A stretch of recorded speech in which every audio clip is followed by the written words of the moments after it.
Shinji and Warhammer40k. A fanfic by Charles Vepin. Prologue.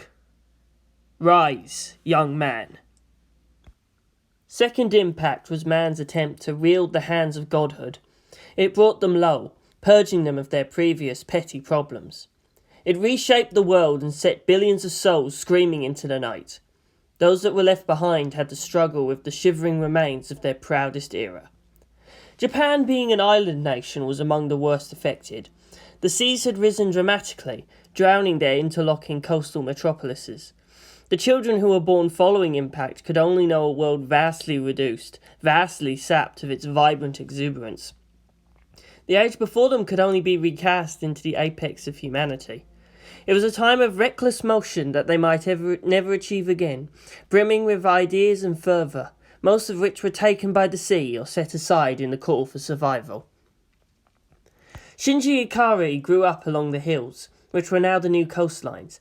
He lived there with his uncle and aunt, who, though they cared for him, still set themselves remote.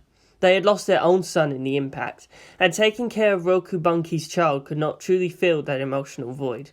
In a house without smiles, Shinji only learned to be silent and obedient, further deepening the dissimilarity between him and the child they once had, a boy full of laughter and easy tears.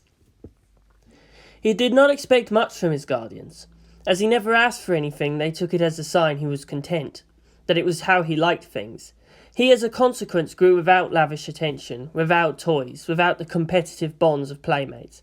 He watched silently as the others played, bragged, and then combined their amusements.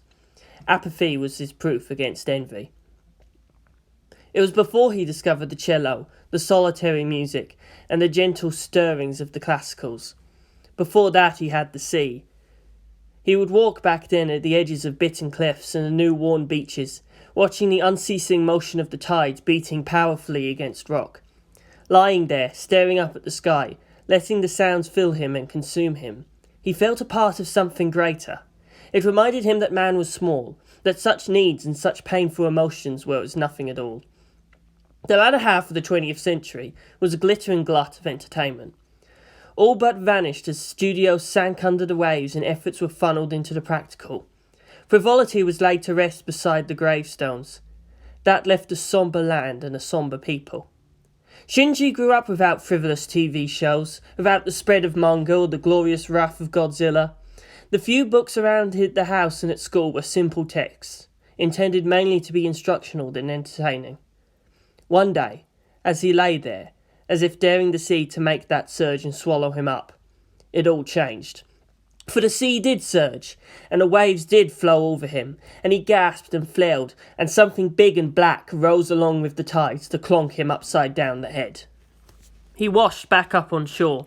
Shinji rubbed at his head, and he thought it pitiful that for those brief moments he thought he was going to die, it was nonetheless the most exciting thing to ever happen to him. His heart was still pounding, his skin cold and oversensitive. He felt so thoroughly alive just then. The waves seemed to push the black object further to him, trying to get him to accept it. Shinji decided to haul what turned out to be a big black suitcase away from the sea. It was made of tough plastic, and sealed shut with protective hard plaster lining at the seams. He was alone there, as he preferred. It wasn't that far from his house, but in the aftermath of second impact many properties still remained abandoned. Shinji gave in to curiosity and decided to open it. At any other point in time he would have sheepishly brought it over to a person in any authority, even someone slightly older. Right then, however, he was still filled with his first shot of adrenaline, and his head throbbed enough to interfere with common sense. He brought it over to a slab of flat rock and broke the seals. The suitcase lock had only 3 digits and was easy enough to crack. Inside were books. Big, colourful books, and utterly unlike anything he'd ever seen before. Packed to the side were little figurines in dynamic poses painted in exquisite detail. Skulls, monstrous figures adorned the contents in many places. But for some reason, it hardly frightened him, he who was nervous of little mice. He picked one book up and hesitantly ran a small palm over its glossy cover. Its title was adorned with a strange double-headed eagle. He didn't recognise any of the letters, being that English had yet to be taught to his grade level, but the sight was burned into his mind. He had to know what it said. He opened the book. the pages crackling with newness. Illustrations, paragraphs, numbers, all there and unfamiliar. None of it made sense. The pictures matched the figurines though. Scenes of conflict and deaths on a massive scale were clear enough. He did not understand anything, but knew enough that he held in his hands something epic. For the first time in his life, Shinji learnt need. He needed it. He needed to know what it meant. He would never let it go, never give up this discovery. For a time he considered just burying it as a treasure all of his own, but then there was always the risk of someone else finding it and taking it. Slowly, furtively, he dragged the suitcase back to the house. He felt utter fear. Every shadow was a thief. Up, difficult as it was, he wrestled it all the stairs and into his room. When his guardians came, he was so hesitant in his speech that they thought he had stolen it. For the first time he felt anger. He found it by the beach, he insisted, and it was his by right. The seaweed and small cockle shells clinging to the case convinced them. It looked like he had floated for years through the bloated Pacific. When he asked what it was, they said it was perhaps too grown up for him. This means something, he said, suddenly too serious, his face such a focused mask that reminded them all too much of Gendo. Shinji pointed to the title. He took out one of the figurines and matched it to the frowning helmet on the cover. I don't know, but it's this. What does it say? What is it? His uncle sighed. His wife disapproved of the blatantly violent and unchild-safe contents of the suitcase. It says, Warhammer40k, Codex Space Marines. Inside he was bubbling. He saw the hope in Shinji's eyes and shared it. It was in its own way a true treasure. It was something for the men in that house to share. His son would have enjoyed it as much as Shinji would. In that respect he would allow it. It was vintage. He found the contents as damn cool as Shinji did. Mine! He was shouting inside. He did not dare look at his wife. Man rights! We're never too old for toys! What's that? Shinji asked. That wasn't helpful at all. It's in English, Shinji-kun. A language different from Japanese. You need to know it to really see what this is all about. The boy nodded. Then I will learn this English? I want to learn it, Uncle. The magic word was want. His guardian saw the same self-determination apparent in his father. The boy, young as he was ready to give himself over to something separate from himself. If they gave away the suitcase, literally anything might happen. Gendo was unpredictable in such a manner, and his son so easily following in his steps. It was likewise easier to just tolerate his odd dreams than give him reason to become even more morose or unstable. Besides, his uncle really wanted to play with that dreadnought over there. I'll help you learn it, Shinji. He smiled. It's okay, he said aside. It's educational. The universe of Warhammer40k was already heady stuff for a grown-up, and mind-warping to a little boy.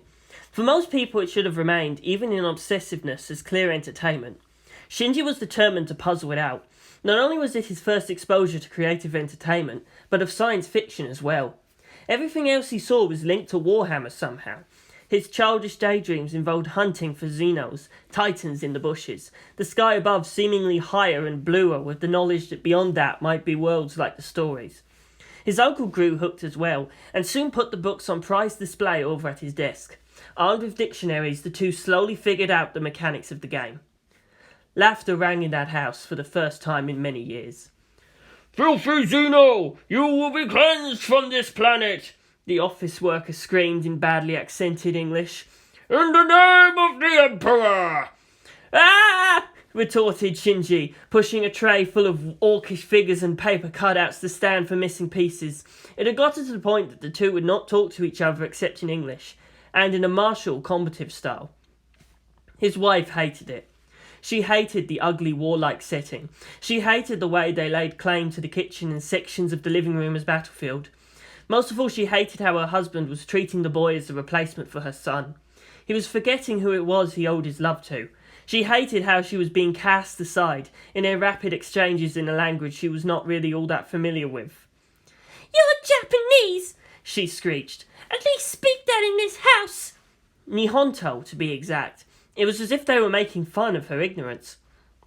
One day, While they were away, she took and stuffed all the figurines into a sack.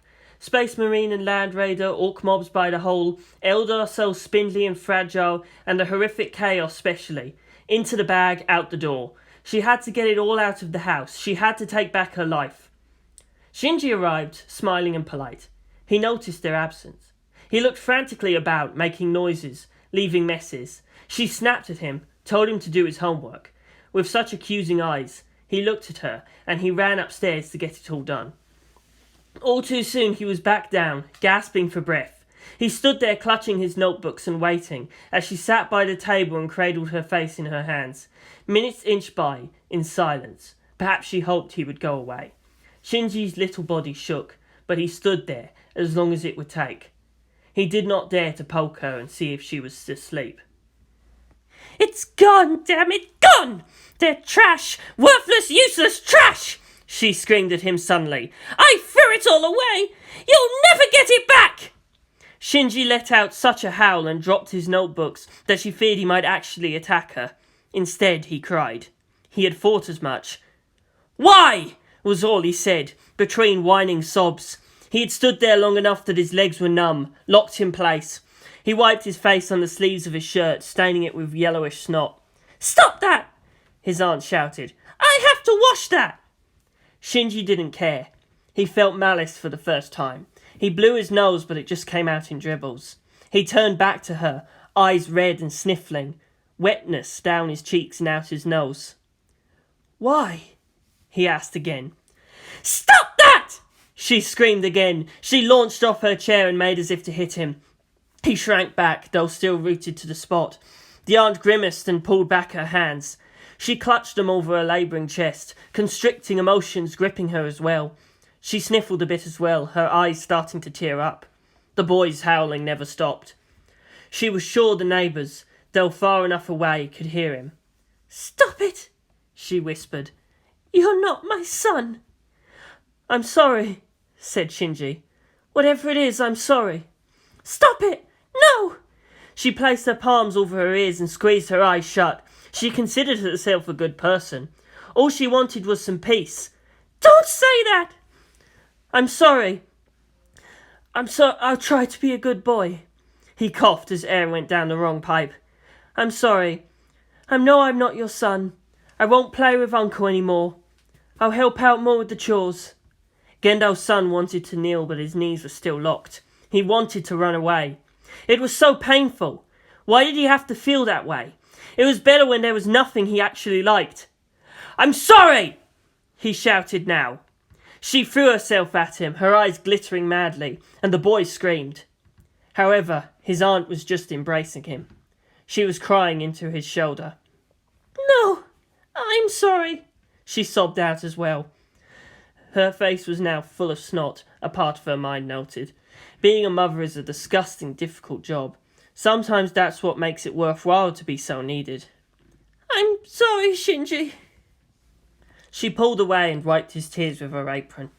She had served the domesticated wife for too long. She even wore her hair in the prim manner so demanded by the role.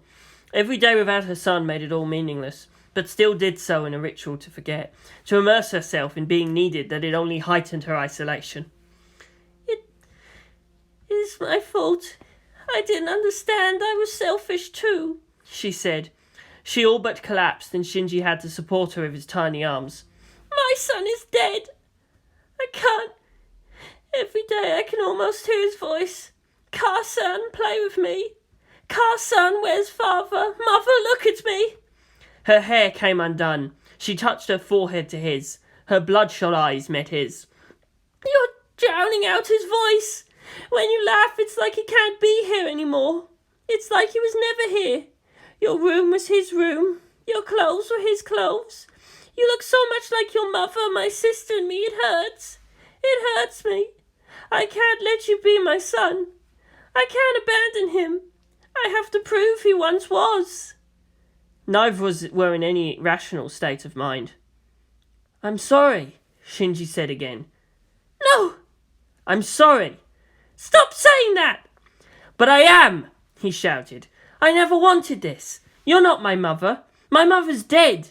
My father doesn't want me, and I do nothing except cause everybody pain. Shinji. All I had was a place where I wasn't myself. It wasn't real. It made me happy because it wasn't real. I hate my life. I hate it. I hate this world. He was grimacing so much, veins in his neck were bulging out. But over there, without hate, you can't live. There are heroes out there. I want to be a hero. I want to die, knowing that I did something that was worth everything before it. And it's not even real. He sniffled some more. I'm sorry. I'm so sorry. His aunt drew back, staring at him in mute horror. Children were prone to be dramatic, and in their ignorance could be the cruelest creatures. They were also, in their way, heart-rendingly sincere. A child should not be entertaining such thoughts. She could blame part of that on his violent little hobby, but most of it was because he lived in a world and had a family with no affection to spare. Humanitas, he mumbled. For humanity. It was so big, it was so awesome. It was everything this stupid, stupid world should have been. He looked up, seemingly through her, his young eyes dark and piercing. I want never having to be alone with the Brotherhood of the Space Marine. I want to have a God Emperor to trust with all my soul. I want the Orcs and their Ra and their joy in being alive, and the Eldar who are so wise where I'm not. Even the Chaos and their demons made it all seem so worthwhile. Everything made sense. Everything had a purpose. Shinji had actually gained better grades from the box. His drive to learn English and understand the concepts in science fiction made elementary school, well, elementary. Much like his father, he'd let himself become absorbed by something greater than himself. The main difference was that he had swallowed a lie rather than building an edifice of it to entrap others. I'm not your son, he continued. He clenched his fists and quivered in place. What am I really? Shinji, I never realized that it was... Who's Shinji? Someone please tell me, what am I supposed to be? He asked in all desperation. His aunt slowly shook her head. You're just a child, Shinji. You shouldn't be thinking those things. You can be whatever you want to be. It's still all so far away for you. Whatever else other than your son, he finished. I'm sorry. I'm not him. I can't ever be him. I'm sorry you thought I was trying. He trailed off into silence. Crickets chirped outside. The room was stained red. She placed her hands on his shoulder, in a posture to push him away and sighed. No, you can never replace my son. Instead, she pulled and crushed him into a hug. But I think I can love you anyway. The boy began to cry again. He was, after all, just 10. Ba-san. Shinji. In the growing darkness they remained, true family at last. Librarian! She blinked. That was one of the few English words she knew. What an odd thing to yell out in such a dramatic moment. Shinji struggled to get out of her embrace and she let him loose. The boy tried to walk and nearly toppled over to smash his head on the table edge. Luckily he was fast enough to push away with his hands. His art was stunned into wide-eyed inaction. Shinji weaved past the dining table and into the kitchen. He reached into the shadows behind a shelf and brought out a figurine, a bald man scowling in thick stubby blue armour. Hurrah! The boy gasped out. I found it! Master Librarian of the Ultramarines! He looked wildly around the kitchen. He pointed to another dark area. Is that... Hey! He rushed to over the refrigerator and pulled out a dreadnought, Sama! And wah! Tank Buster Dono! You are fighting again! Well, he was 10. He turned around and gave her such a big, happy smile, so bright and honest. That was such a dirty trick you pulled, Auntie. He wanted to hug her again, but his arms were rather already full. But I'm glad we had this talk. His aunt simply sat there, her eyes glazed, her hair frazzled. She managed to get herself to moving just in time to clean up after herself and present a welcoming face to her husband. Meanwhile, Shinji went around finding Warhammer40k figurines all over the place. He was having fun in the odd variation of hide and seek. It made him laugh, for yes, he finally identified that feeling, his aunt all the more. They never mentioned again what happened then. They got along just fine, and it was from her that Shinji learned most of his cooking skills. She never interfered again in the boys, both ages, playing, and went deliberately out of her way to allow them their time for bonding. The miniatures were always clean, and their colours bright and fresh as the day they were painted. In the grim, dark future of the 41st millennium, there is only war. Warhammer 40k was perhaps one of the most violent, depressing, over-the-top mindscapes ever created. It dripped with blood, with dreams juiced into unrecognisable slurry, decency and morality stretched to the breaking point. The very intro proclaimed the worst regime imaginable. There were no innocents, only degrees of guilt. Shinji basked in it. The boy absorbed it into every corner of his being. There was nothing else at that time in Japan that could compare. The gods had abandoned man, cast him in the fires of their own stupidity. Shinji had no idea of what was behind Second Impact, whether it was punishment or mere random chance. In the grim solace of his pieces and codices, the human struggle from without paled in comparison. It made the living world to him, bright and new and still worthy of exploration. It could be some cosmic irony that a galaxy torn in strife and populated with the worst and best of zealotry, lusts, hatred, fear, deceit, mutation and senseless murder was the one thing that could turn him normal. Shinji was by nature a nurture, a nervous, easily frightened child. The very first blackout he ever experienced froze him in mid-step. There was a typhoon, and the old house groaned as what sounded like a howling army of vicious, toothy beasts beat themselves against it. He had suffered through tropical storms before, but it was the first time, having read of the dark future and the science behind typhoons, that it struck him all at once how massive the world was and how little he was. Everything was dark and hopeless. He was cold. Unsurprisingly, that realisation was how it was all the time to the mere grunts in Warhammer. A roar, and his window broke from a flung branch. Icy air rushed knife-like in, seeming to grasp him in great claws. He screamed. His uncle went rushing in, and his candle blew out. It took him a few moments to rekindle it, every second sending the over-imaginative boy further into cold shock. Shinji's aunt led him away while his uncle boarded up the cracked glass window. The boy felt the universe dammed away in the warmth of their arms. "Are you all right, Shin-chan? Maybe you should stay with us in our room." The boy was not their son, and she wished that if he had lived, he would have been so well behaved. Shinji shook his head. He didn't want to impose even further. His guardians likewise didn't want to force anything they wanted, even for his own good to him. The boy stood alone in the centre of his room, the candlelight sending strange writhing shadows dancing on its wall. Outside, the primordial fury still raged. He closed his eyes. Total darkness was actually less scary. He rushed to a place he was absolutely certain on, where he had stashed his miniatures as the family prepared for the storm.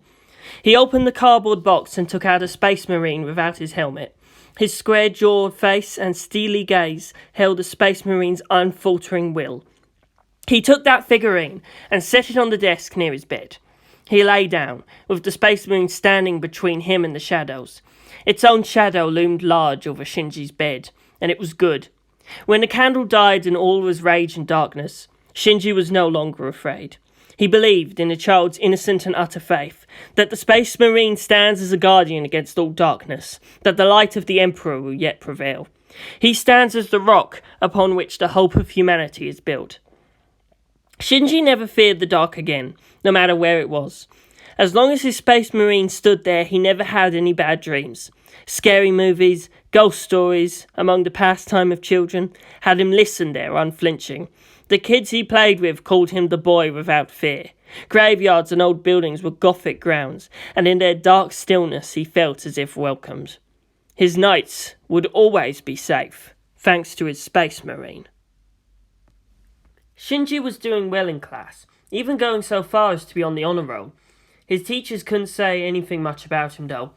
He was still small, he was still so slight of stance and stature that he was easy to ignore. He always seemed to stop just short of pushing himself or getting noticed. He did what was expected of him, nothing more. That didn't mean he wasn't noticed. His classmates saw his improving grades, how he devoured books that he saw, especially seeking out hard English books. He was becoming a proto-nerd. He was a weirdo that talks to himself, they saw that. He was weird. Not a cool sort of weird. No one good at class was ever cool at that age. They all felt as if Shinji was judging them somehow, intentionally setting himself apart. That was starting to piss them off. And actually, he was. Sounds of Geppy Robo combine and the frantic rushing about beating on space monsters did not appeal to him. It was the most popular game on the playground. Giant robots and boys naturally sought each other out. Shinji never indulged in that play. He even refused. He didn't really know much about that sort of thing. He couldn't play along because in his dreams his robots never played. They were epic. Their stride was unstoppable, their will indomitable. They did not leap, they did not shout special attacks. They simply were.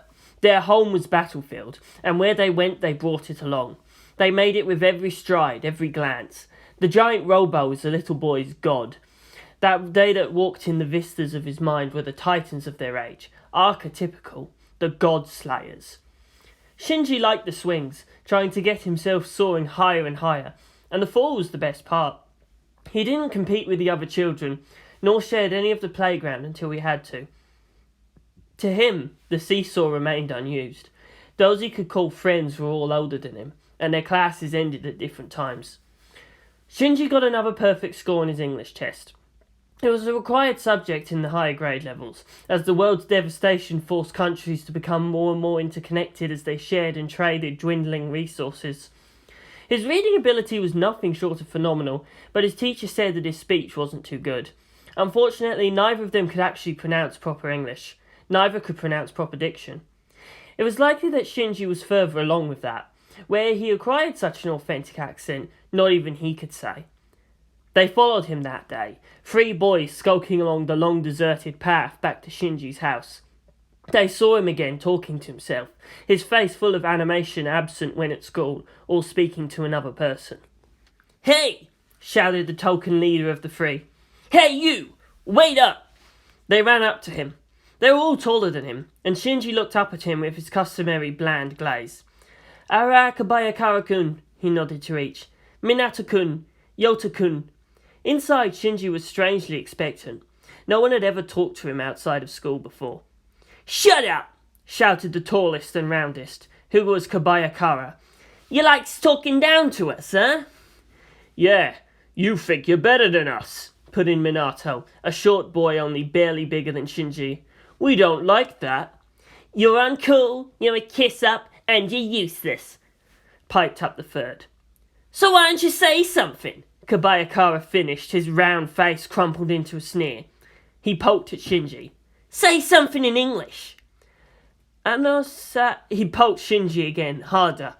"In English, I said." Shinji, bewildered, only said, "What?" The boys made blanching sounds of frustration. Shinji began to step backwards, preparing to run off away from the insanity, when the leader noticed him having his left hand stuck in his pockets. Kabayakara grabbed it, keeping him from bolting for it. "What's that you have there?" Shinji tried to break free, but couldn't. The pudgy boy tried to get at whatever was in his pockets, but Shinji had enough leverage to keep the hand forced in. "Hey, help me out!" Kabayakara told his buddies. They managed to pry it loose. "Hey, look at this," said the boy. "It's a monster." He held up an orcish rawboss to the light. "Ugh, it's so ugly." "Yeah, it's so cool," breathed Yota. He reached for it with his long, dirty fingers, but Kabayakara pulled it away. The boy scowled. "Where'd you think you got it?" "Probably stole it," Minato put in. "Yeah, that sounds right. He probably stole it. A pathetic loser like Shinji didn't deserve a cool toy like this. Look at those teeth. Is that a machine gun for an arm? If he stole it, it's okay if we have it. That's okay, right? If we share it, it's all okay." He still planned on playing with it most, though. "I didn't steal it," Shinji said, his voice pitching up. "It's mine. Give it back." "Bleh." Minato stuck his tongue out at him. "Make us." "Please give it back," Shinji begged. "I can pay you." "Ask it in English," Kabayakara said haughtily. "Ask for it politely." "Could you please give it back to me?" he ground out. "Could you please give it back to me?" He even bowed low. The boys laughed. "Nope." Slowly, ever so slowly, Shinji raised his head. "Give back the war boss." They laughed and began to ignore him. They waved it in the air and made growling noises. "Give it!" Shinji said sharply. Kobayakara turned to see the smaller boy standing there, half crouched and eyes all wide. He laughed again. Someone so small and so mad. "No," he said again, all so slow and deliberate. What could he do? Shinji shouted and launched himself at them. "Ah! Get it off! Get it off! He's biting my toes! Oh God! Why is he biting my toes? The pain! I didn't think there could be such pain!" "Pain? What is this pain you speak of?" Shinji had a busted lip, bruises all over, blood spattering his uniform, maybe even a hairline fracture in his left arm. Though through it all he had this big, open-toothed, completely happy grin, total joy dancing across his face and out through his fists.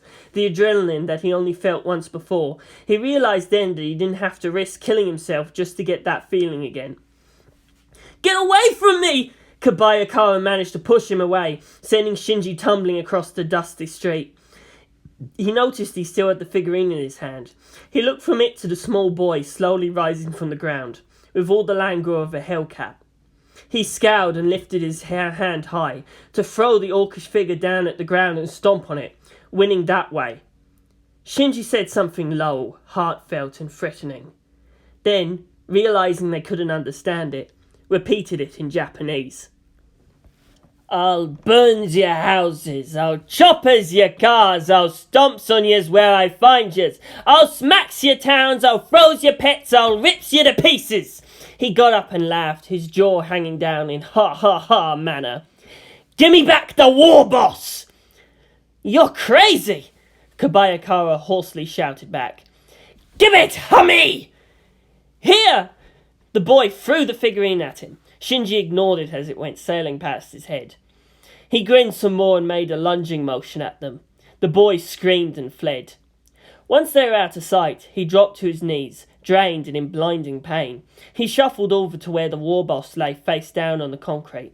A drop of his blood fell on it as he bent down to pick it up. "Good," he whispered, his vision fading to black. "Not a scratch. I did good." He rolled over and lay there by the road. "I did good, didn't I, war boss?" He decided it was a good time to go to sleep. His guardians found him there and in all panic rushed him to the hospital. They screamed at the police, they screamed at the school officials and the parents of the boys who were telling them such out-and-out lies. After all, there were 3 of them.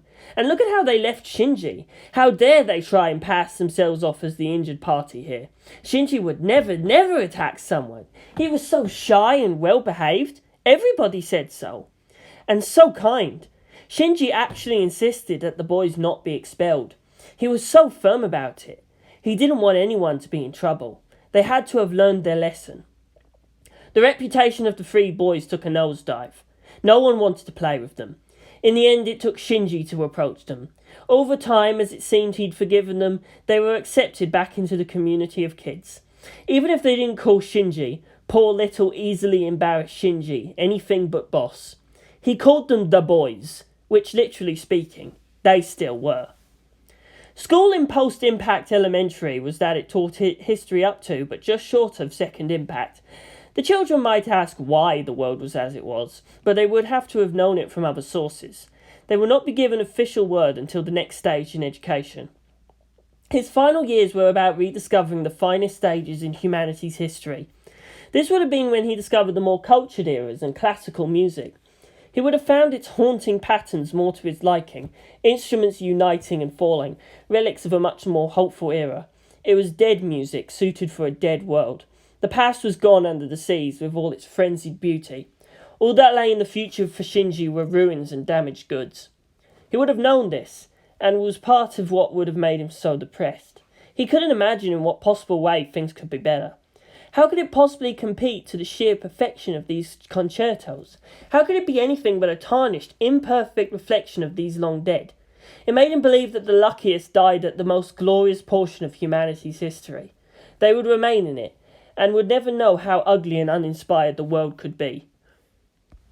A Shinji Ikari, who saw titans in the shadows of buildings and walking tombs in the trees, had a much longer view. Compared to the bleakness of the 41st millennium, it was still so much the better. So very much. He had faith in humanity. He was told how it could rise and fall, burning anew like a phoenix from the ashes. History itself supported this. That a cathedral once gilded now lay moss-stained and ruined was nothing to be sad about. It was enough that the shape still remained. It was all the more impressive to him that it could still be so defiant against the tide of history. It was only right and proper that things should fall into ruin. The greater the fall, the farther to new heights they could reach, climbing upon the remains of those before. TV was a rare pastime as he grew up, filled mainly with cheesy reruns and news reports. The radio was slightly more lively, but the most cheerful of music didn't find its way into the airwaves. J-pop, mind-melting, sugar-filled J-pop, was a vanished piece of Japanese cultural heritage. Shinji didn't need the cello to chase away the silence of his bland hours. He and his uncle played the game less and less, but they shared in its ambience. His aunt was no longer the remote spectre she was, and the house never seemed so tomb-like. He had been to tombs. He knew what that felt like. His hobby, unsurprisingly, was sculpture. There was plenty of clay to be had, and there was an oven right there in the kitchen. It was a hit-and-miss process, and he wasn't really all that good with it. His creations had a tendency to fall apart, as no one had told him about frameworks and bracing. He acted as if it was one big secret, and his guardians were careful not to make too much notice of it. It was certainly nothing to be embarrassed of, but Shinji was embarrassed easily. They supposed he was ashamed his efforts looked very little like the miniatures. "Shinji," his uncle said finally, "the miniatures are made of plastic, not clay. Maybe instead of sculpting them into something, you can sculpt them out of something." He gave the boy a bar of bathing soap and a utility knife. It was the best gift he could have given, and it wasn't even his birthday. In a previous time, his uncle would simply have given over money as a token gift during birthdays, in thinking quite reasonably, if callously, that the boy could just go out and get what he wanted. Affection proved a much better present. Shinji didn't actually improve in his sculpting efforts, but became the cleanest, sweetest-smelling boy ever in his school. In another place, Shinji would have saved up his money to buy a cello, being so unwilling to present himself as a bother. Here he was comfortable enough with his guardians to ask them for the money to get one, and so unwilling to lie, if this pleases the Emperor, that he told them why. He was, of course, red-faced and stuttering as he said it. For it turns out that there was this girl in the school band. His guardian shared a look. So it's about that time, eh? His uncle looked like he'd swallowed a prune and ran out of the room. Shinji supposed it was indigestion. His uncle went right out of the house and collapsed there, completely unable to contain his mirth. Shinji had always been a serious boy, but now he was grimly serious. He began to roll around. That left his wife to just shake her head and sigh. She motioned Shinji to take a seat by the table and explain. Her comforting, serious, motherly manner coaxed the information out of him. She didn't tease him or give on any tricks to win affection. She made a mental note to make sure her useless husband didn't try anything. Instead, she just told him to make friends and find a common interest. "That's why I need a cello, Auntie," he said, nodding and likewise calm. "It's the only position unfilled. If I own an instrument, I can get in for sure." "Ah, Shin-chan, but music isn't so simple. If you don't love music for itself, you'll never succeed. And you would only dishonour yourself and the girl if you build your friendship on a lie." Shinji nodded. He knew all about honour. It separated humanity from the foul Xenos.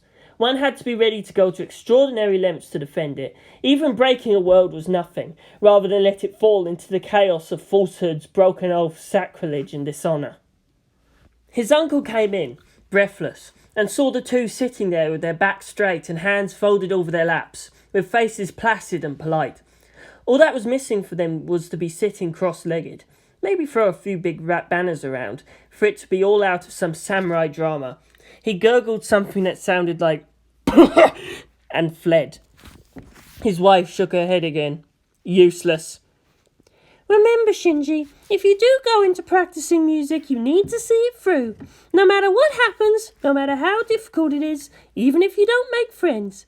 Music is something that requires dedication all through your life. The boy's eyes widened.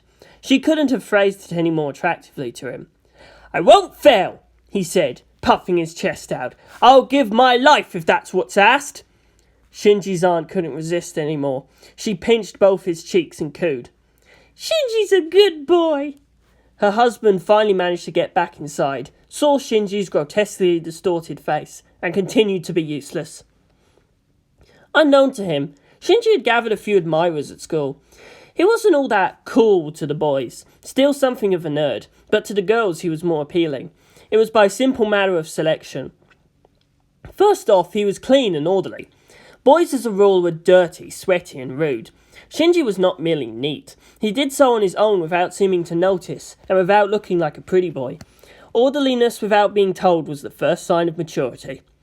He was smaller than most of his classmates, but seemed more than them somehow. His eyes were deep and unflinching, and he had a well of silent self-assurance.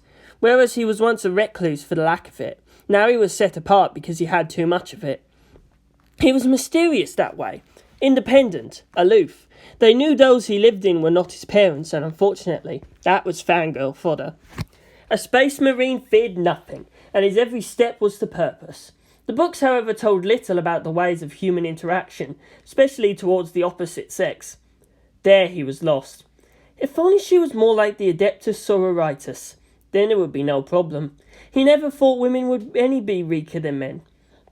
Ever since the event years ago, in which he pulled out a singular rah that he swore never to repeat, he had learned to keep his figurines at home.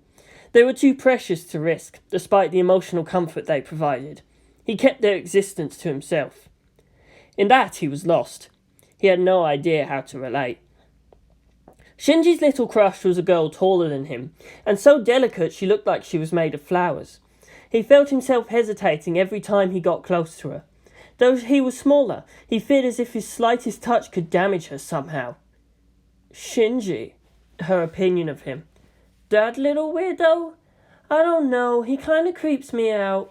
Always just standing somewhere, staring off into the strangest things. I saw him stare at those for almost an hour. Minase-chan, so you were looking, was the reply of another girl, her voice peevish.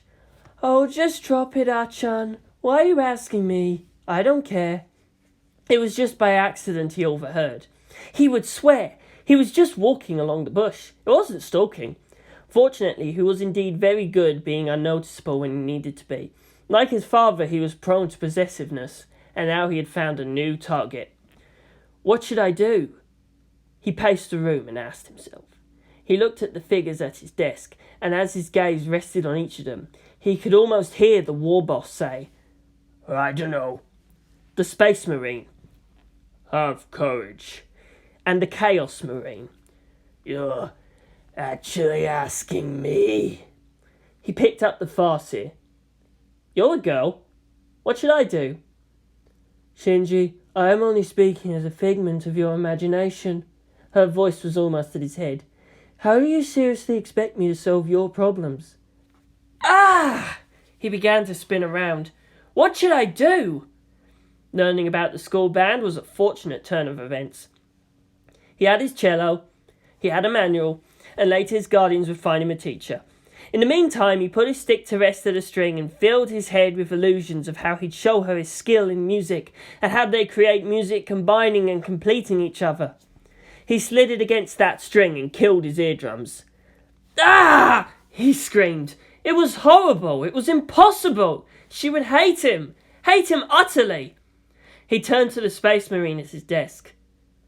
Don't look at me like that, all right? I'm not giving in to despair. I gave my word of honor. And to the Chaos Marine up on the shelf. And you can just stop celebrating right there. Shinji couldn't really talk about it to his guardians, and so turned to the only companions he knew he could completely trust. His old friend the war boss was an asexual being, and could only offer advice about, stop overthinking and go bash something. A good dose of violence would let him forget all about his love foolishness. It's so puny-humy of him. I am a human, he retorted. You're a bloody orc inside. The war boss seemed to shake. And don't you forget it, we've got the blood to prove it. The boy sighed and lay back on his bed. She's never going to like a creepy, violent, crazy weirdo like me. The Space Marine continued to stare. This uncertainty is unworthy of you, he seemed to say. Remember that doubt is for the dying. I agree. An imagined voice that was harsher, even less forgiving than a Space Marine's put in. To lie to oneself is the first step into lying to others. Guard your thoughts, boy, for such thoughts lead to chaos. Oh, Commissar-san! Shinji noticed one of the regimental commissars by the flower pot. He was orderly except for one thing. He was apt to pick up his figurines and absent-mindedly place them back down once he's finished a conversation. That was the likely reason they were always all over the place. Thanks. That really cheered me up. Yes, sure, ground out the Thousand Son over at the shelf. Gang up on me. I have nothing to do with his thoughts, though I follow the gods of chaos. Even I find such whining disgusting. Why do you think we send so many cultists out as meat shields? We will not suffer even such emos in our presence. He was still confused, however. He was almost half asleep when he heard a commanding female voice say, To look too far into the future leads to madness. To hope is to be disappointed. If you must plan, Shinji, then you must define your goal and choose the paths that would lead to it. Choose the best future nearest, and see only that future. Do the steps that will lead you to that, then the next simple outcome, and the next. Only then will you find that which you seek. He turned and saw a skirted figure near his head. What do you mean, Farseer-sensei? The other figurines made outraged noises at that suffix of respect, and various warnings about never trusting an Eldar. Chaos, self-recognizing as evil and misleading, was even the loudest at it. Shinji could almost feel her pride. His eyelids were heavy, and through his waving vision he could almost certainly see her turning her head and lowering her arm from its salute with the sword. The Eldar placed her hands to her hips as Shinji began to cross that boundary between sleep and wakefulness. Time is planning, Shinji. Many believe that the future is what you make of it. Your Monkei are determined to force fate to your rims. She radiated amusement. Only we Eldar see that the future is already set.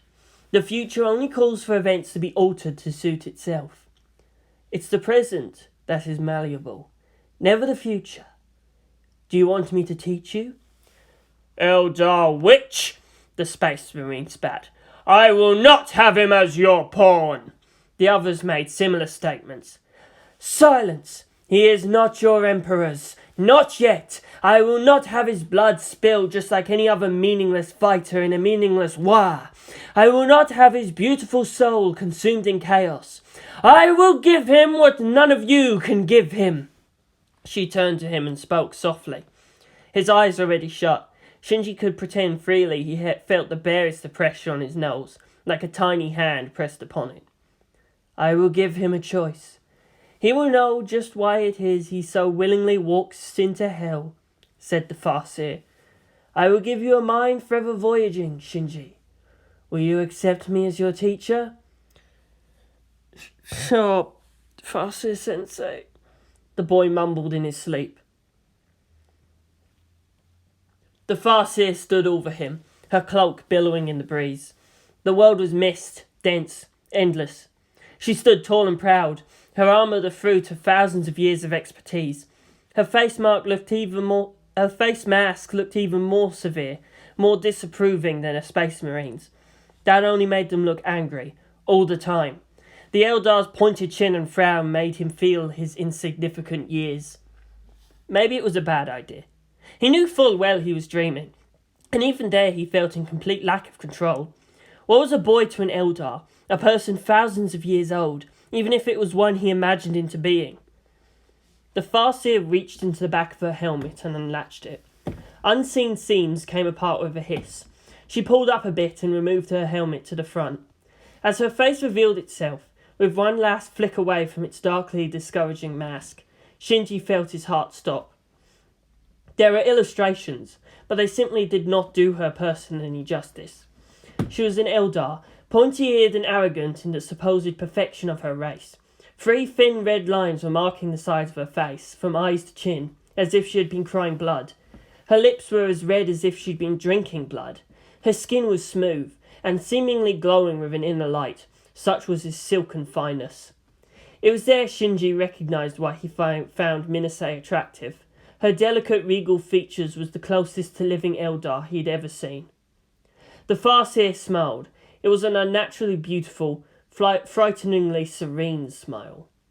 "Shinji," she said, her lips barely moving. "Clear your mind." "What?" "The mind is full of noise, going hither and thither. The mind is a spoiled child. It is without order, without structure. The mind is a journey. Is it freedom to just let the wind and waves take you? To let yourself drift wherever it might take you on its whim? Is it to take the helm, taking away from that freedom? Freedom is choice. This has always been the gift of the Eldar. To be able to decide where and when you want to go. To take that future, and only that future you want. You must clear your mind if we are to begin." She sat cross-legged on the imaginary ground, a wind helpfully settling her cloak out of the way. It was a standard meditative seat. "Shinji, please sit." The boy nodded and complied. He looked at her for a while, so deftly still, so artistically perfect. A comparison to a spider would have been easy, as she was wearing black and bone white. Shinji could not compare her to any creature. She was just as moonlight to him. Cold, but at the same time elegant light, hiding flaws, enhancing grace, holding secret. She opened her left eye and slightly quirked her lips. Shinji turned red and quickly shut his eyes. Clear the mind,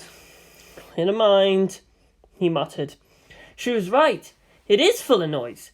Everything, it seemed, passed through the forefront of his thoughts. It didn't help that he had completely memorized all the codices, every angle he could view the miniatures, the sketches, the novels. Everything there, and constantly churned over in his mind, was what made him capable of recreating the personalities of fictional beings so thoroughly.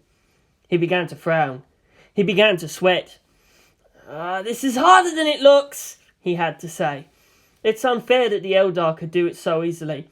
Eldar seemed always at peace with themselves, without the internal struggle of the Monkey. It was a point of irritation that the closest thing to it was the simple, crude mind, never without any insecurities, of an orc. I would have been surprised if you succeeded in your first try, Shinji. She lifted her right hand and held its palm down in front of her. She then moved it about in gentle, swaying motions. The mind is like a butterfly. You can see it resting on a flower, but it leaves. It goes where it will, but it comes back to that flower again. It's perfectly all right to let the mind wander, as long as it returns. Then the mind may be taught to remain. All life is suffering, Shinji. All suffering is in the mind. Only in the mind can one become free. Take your time, Shinji. Time is meaningless here. We can take as long as what proves necessary. Won't I just forget when I wake up? He began to think of a butterfly. Come on, butterfly, don't move. Don't move. No, bad butterfly. This is a dream, right? It is a dream, true. But a mind in control does not lose control. To wake is not to disappear. To wake is simply to be, to exert even greater awareness of the mind as connected to body. Eventually, Shinji realized forcing the butterfly to remain still actually encouraged it to fly away. The butterfly, if left alone, will choose to return to the flower. It would flitter away, then return, away and back again. By ignoring it, Shinji knew that he actually found the stillness he was looking for. Motion in stillness, stillness in motion. Time was indeed meaningless. It could have been minutes, or hours, or hundreds of years before he came to that conclusion. Eons more as he learned to be satisfied with it. That damn butterfly's never going to just stop at the flower. To fly is the natural state of the butterfly. The flower's natural state is to provide a place for a butterfly to rest. You're teaching me patience, aren't you? He said after some time. A clear mind doesn't equal an empty mind, only that it knows. Very good, Shinji. We Eldar meditate to bring out knowledge that we have always known. You have always known this. She stroked at his mind and had him open his eyes. Now come sit with me and we shall learn how to apply it. Shinji scooted closer and prepared to enter a meditative state again. The Farseer stopped him. No, I said sit with me. So, closer then? Sit to left or right? The Farseer patted her crossed shins and motioned the boy to sit on her lap. Shinji just knew his face was flaming, but the Eldar still had her eyes closed and seemed unconcerned. Reminding himself that it was all just in the imagination, he complied. She laid her chin right over his head, her long black hair flowing like dark rain to either side of him. She grabbed his hands under her gloves and crossed them over his chest in much the same way pharaohs would have rested.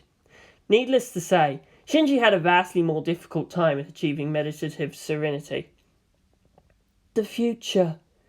To reach for it, one must first define your goals. What do you want, Shinji? Want? I want Minase to like me. The Farseer hummed. He could feel the vibrations passing through the chest plate and into his back, going deep and prickling into his spine. Vague, she said. That's not a goal, not even an idea. A future must be specific for it to happen. He closed his eyes again and reached for that timeless calm. Specific, huh? I want Minase to say she likes me. Like you? In what way? Or for what? Just likes me, I guess. I wanted to say someday, Shinji, I like you. Wait, he could feel himself drifting. This was muddying the vision.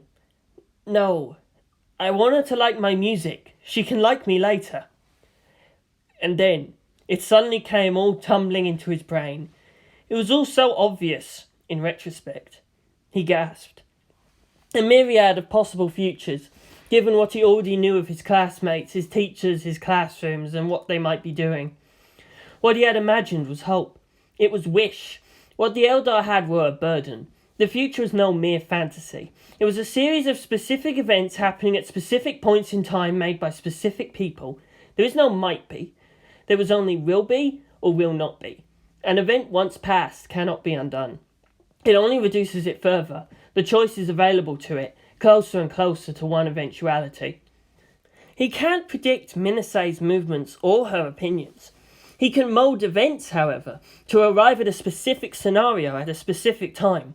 But to lock onto that ideal would be to ensure it would never happen. It was an odd paradox. But there was a way out. What future do you reach for, young monkey? I reach for no future, ancient Eldar. I see it and it will come to me. The Farseer kissed the top of his head. And thus you have taken the first step in a winding road once travelled by the Eldar. Shinji taught himself how to plan ahead. He drew a line in the sand and took a leaf. He held it above the line and felt the Farseer ask, Now, which way will it fall? The right or the left? Left, he decided. He let go of the leaf. It drifted slowly down, twisting over in mid-air now and then. It landed to the left. No way! He'd really focused on do not hope, Shinji. The future's not built on hope, she admonished soundly. An object does not move through time. It's time that flows around an object. The leaf, the wind, even you. And here only you can make the choice, and only you can create the future that you desire. Shinji picked up the leaf and held it up again, this time much closer to the ground over the left side. It will fall to the left. And so it did. What have you done, Shinji? I saw the future I wanted, and knew the steps that would have it happen. This was the simplest I saw.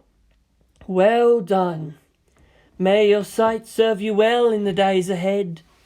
People, because they made choices, were simpler to predict. It's unknown when Gendo himself learned this, but Shinji, for all intents and purposes, taught this realization to himself. Information was needed to craft a scenario, for the future was a series of steps, each of which built upon each other, reinforcing each other, until finally there was no choice but to arrive at that outcome. Shinji visualized the future in which his teacher would arrive and say, "Sorry class, I overslept." It was just a day after getting his cello. He did so by simply asking his teacher, "Hisoka-sensei, why don't we just use China for farming? They've got plenty of space over there that they don't need, and we don't have enough people anymore."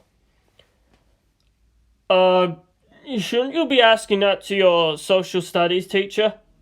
Shinji dropped his eyes. "Sorry, I just had to ask someone." He backed away and ran out of the classroom before his English teacher could say anything more. And because he couldn't say anything to Shinji, he had to say it to himself. It got stuck in his mind as he went home. The boy watched him go. Shinji knew that Hisoka-sensei lived in a small old home with a multi-generational family. And he just knew that he would blurt it out to his wife as he thought things over on the way home. And also somehow he just knew that Hisoka-sensei's wife would bring it up over the dinner table. And he could see, though the faces were blurry, Hisoka-sensei's brother saying how stupid it would be. Hadn't they learned from history? The father would just shout out to shoot the bastards.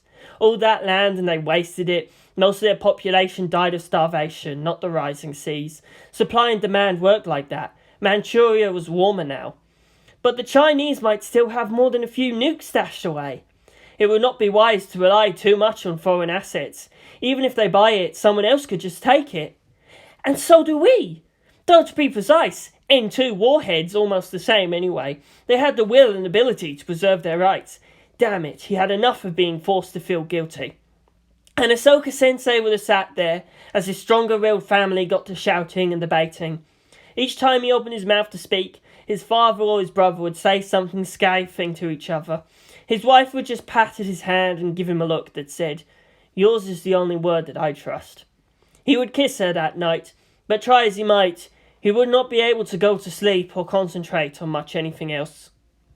The next day, he did arrive late, his clothes crumpled with hurry. His eyes were bloodshot and weary.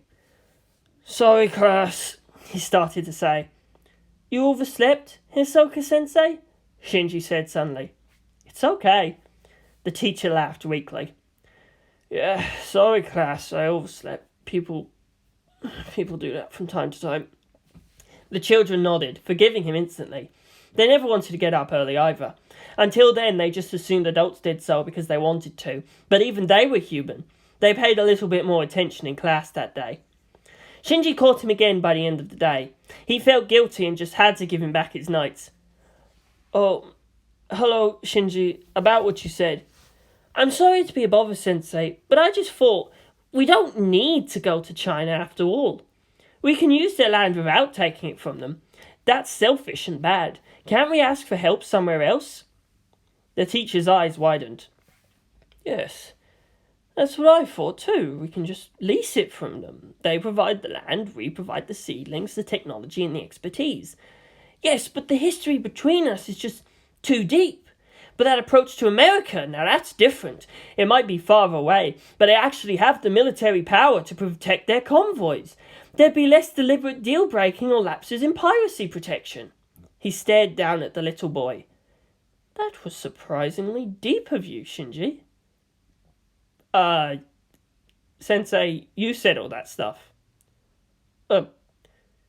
Right. I guess I did." He began to laugh again at seeing his own ridiculous attention to the question. "But such thoughts you have. You should apply yourself more to schoolwork, Shinji. You're wasting your potential." "Thank you, Sensei.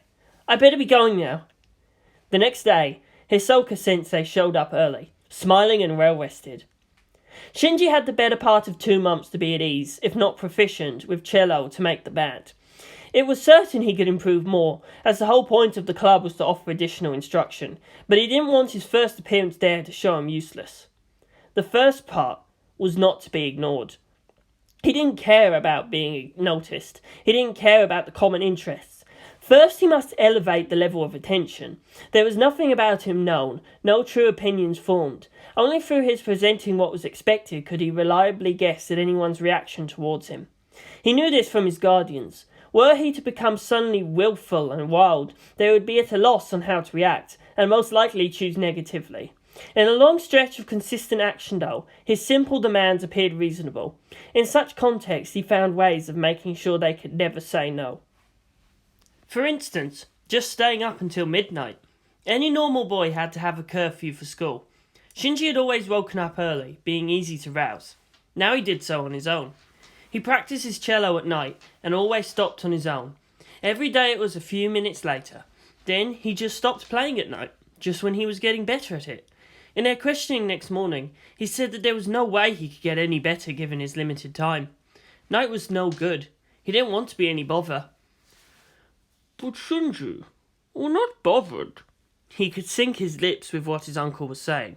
It's all right to play as you need. Yes, you gave your word to me, remember? His aunt added impishly. I'm sorry, he said. She responded to that as well as he'd hoped. Well, on weekends you can stay up for as long as you like. You wanted this and you should finish it.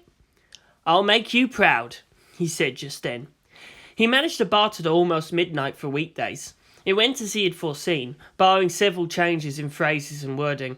It was a scenario playing out in his face.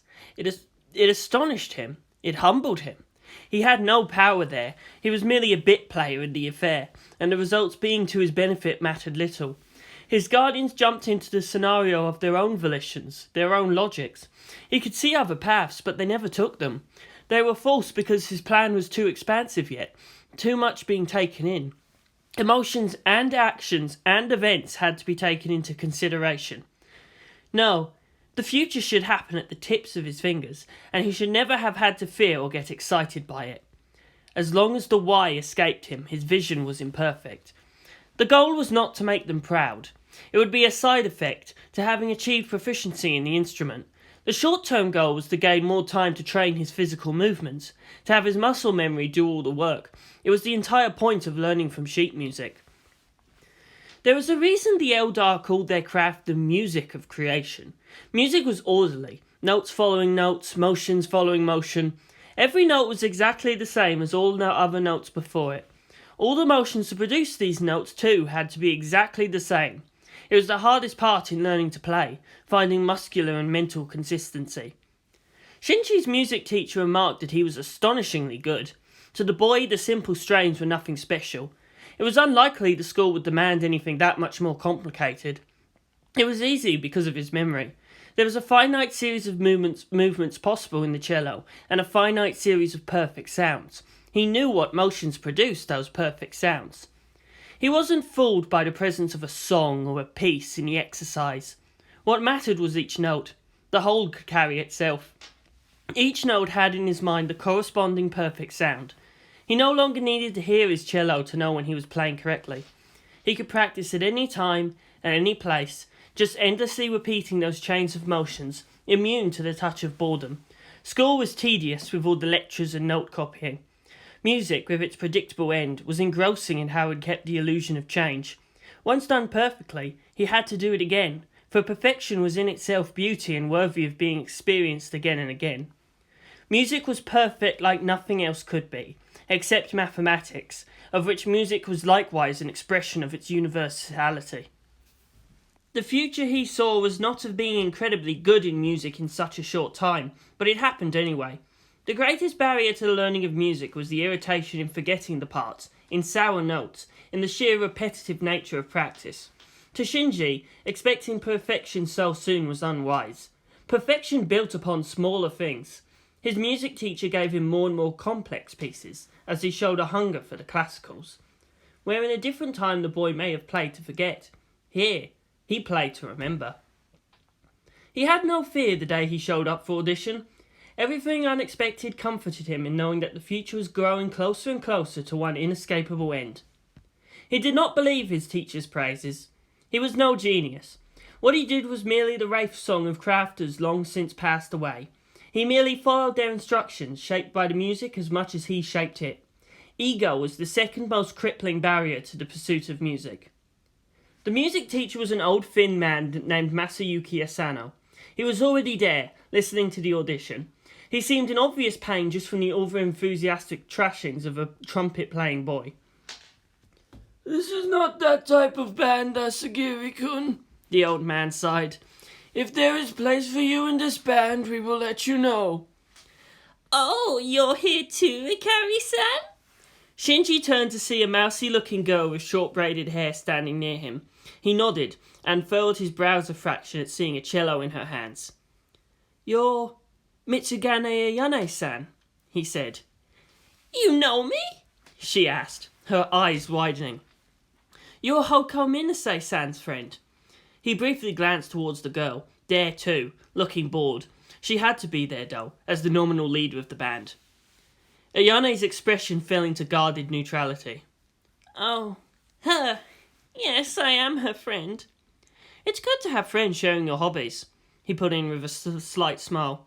"I wasn't aware there was already someone at the cello, though." The girl looked down at her instrument and embarrassingly made as if to hide it behind her back. No, I'm just trying it out too.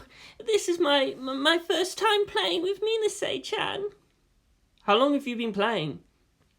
Year or two now. I only transferred here from Nerima too, you know. Or maybe you don't know." She let her bangs fall over her eyes. "I played for the school there too." Actually, he did know. He just could not say so without revealing he'd be going around all ninja stealth ranger on Minase and all the people she knew, gathering information. At least he wasn't at the peeping, telescoping sight stage yet.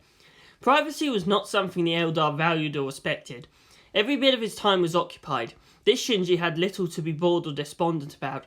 He felt absolutely wired as his plans all became tangled into one unfolding scenario. How had he missed this? He supposed it was simply because he had never heard her practicing. An unexpected hitch to their plans, but then that was the part that delineates a mere seer from a farseer. He went into music for friendship, and friendship he shall have. He smiled. "I'd love to hear you play." "Next!" shouted Asano-sensei. "Please, go ahead." Shinji stepped aside. But... She made a slight grimace. He felt a stirring of what should have been. He allowed the farseer in pocket to guide his voice.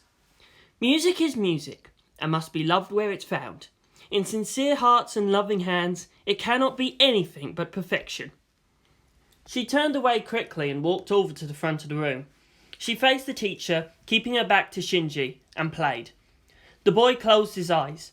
She was good. Her practice showed. Her music was fast and lively and without hesitation. It was perhaps a little rushed in places, but it didn't take away from its spirit. In the tilt of her shoulders, he could see she felt it, drew out the music from her soul. She tried so hard, put all her heart into it. Asano-sensei merely nodded and bade the other cello holder to the makeshift stage. He played a simple tune, there at audition. He showed no expression, no artistic changes of expressions, no impressive flourishes. He stood there, said, "My name is Ikari Shinji, and I play the cello." He closed his eyes and called the perfect notes from the warp of his memory. He closed his mind and let time cease. He just let it flow. Even his hearing closed off. Even his tendons did their motions all unknowing. He didn't know what he played or how long he played it. Asano-sensei's face remained impassive. Minase's almost frowning. Ayane, through her glasses, could only stare at him in mute disbelief. "Okay, Farseer-sensei? What in the warp just happened to my plans? What just happened?" I don't know." The music teacher turned to the pupil he considered his prodigy. "Minase, what do you think?" The girl shrugged and flicked aside her long black hair. Her face was still in that pretty, slightly haughty set. "Well, I think I like it." Asano-sensei nodded and turned back to the boy. "All right, Shinji, you want in? You're in. We'll keep Mitsugane as a backup." He stood up from where he was sitting on a desk and gathered the folders there. He tucked his papers under his arms. You two report here next practice. I'll go. Tell them the schedules. He made his way out the door and left. Don't mind him, said Minase. He acts strict, but really not. Practices every day at 5:30, even on Saturdays and Sundays. She stood up and stretched out, her starched white uniform stretching out interestingly. Well, I got things to do. Coming, Achan? Ayane blinked and looked from her to him. Fortunately, the sunlight had a reflective glare off her glasses. Shinji nodded slightly as if thanking her. Okay. She hurried to pack her cello and was actually the first out the door. Shinji was left there, alone in the music room. What just happened? He wondered again. The problem of uncertainty as applied to time was that one can truly know time, as the fourth dimension, had the special properties of relativity. What something is doing in time or where it is going, but not both. If it seems so clear and apparent, then both parts of the vision are flawed. As he reached the cusp of his scenario, his awareness and control over it vanished utterly, even as it reached the conclusion he had wanted. It was this that made far-seeing an art, rather than a science. Perfection, he felt an ancient voice whisper. A future perfectly arrived at. There are no grand plans, no fortune-telling. There is only the what is, blending into the now. Such is the music of the Eldar. My music is the pillar upon which whole worlds have been built, he whispered back. He understood at last. If he was going to play the cello, he thought about getting some white gloves. Perhaps also some orange-tinted sunglasses if he was going to keep standing out in the dramatic sunset. Nah, that would look ridiculous. It was so poseur. Who wears stuff like that? For some reason, he also felt that made the Farseer cackle madly. This was the childhood of Shinji Ikari. It could have been worse and he was thankful for it. He had friends. He had family. He had accomplishments. He had friends. It bears repeating that he had friends. But soon enough, it had to end. Years passed, he grew, and graduation time was around the corner. He entered his teenage years. In its confusion, not even his plastic advisors, being extensions of his perception, could help. The Orc never had to worry about puberty. The Space Marine had genetic enhancements for that sort of thing. To Chaos it was just mutation, and the Farseer was a girl. Strange urges, mood swings, and the world being suddenly so slow. He needed someone other than himself to tell him how things made sense. Books helped, to an extent. But here Shinji realised he needed his father. Surely his father would come to his graduation, right? As the day grew closer, Shinji became more and more expectant. It's something that only happens a few times in a person's life, after all. The boy had actually managed up to second in school, just below Hoko Minase in grades and everything else. Many of his teachers believed he could have been more had he been a bit more focused. He was such an absent-minded kid. He couldn't visualise that future, as he actually had very little idea of how his father looked anymore, or of what he did. A few days before graduation, there was a knocking on the door. Shinji answered it and found there two men standing. They had crisp black suits, black sunglasses, and each carried a small black suitcase. One seemed older than the other, pale and grey-faced. The other had the tan of someone who spent much time at the beach or open seas. "Ah! Yakuza!"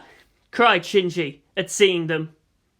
See, that's what I'm talking about, the younger and taller man said to his companion.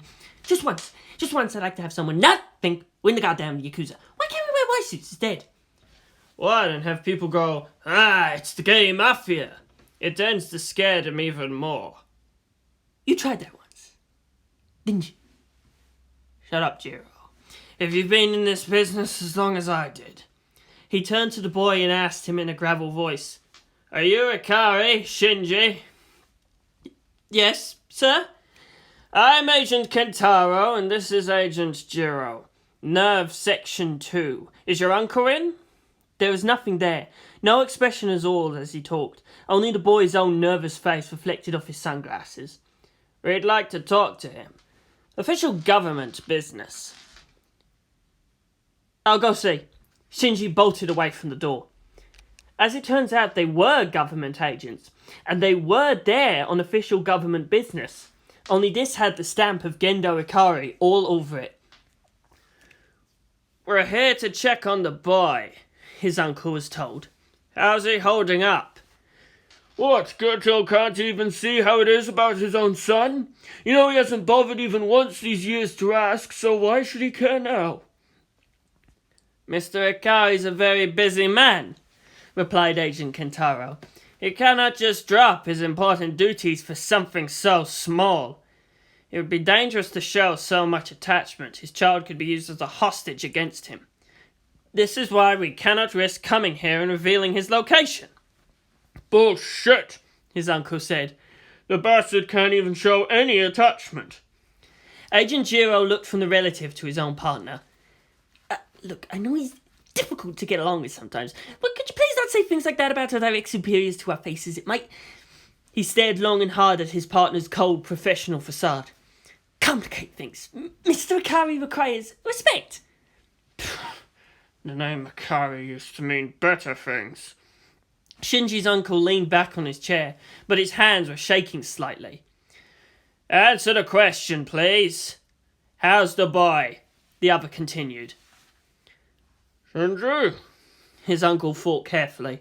Gendo wouldn't send his thugs over for something so small. Sadly enough about family, that was true.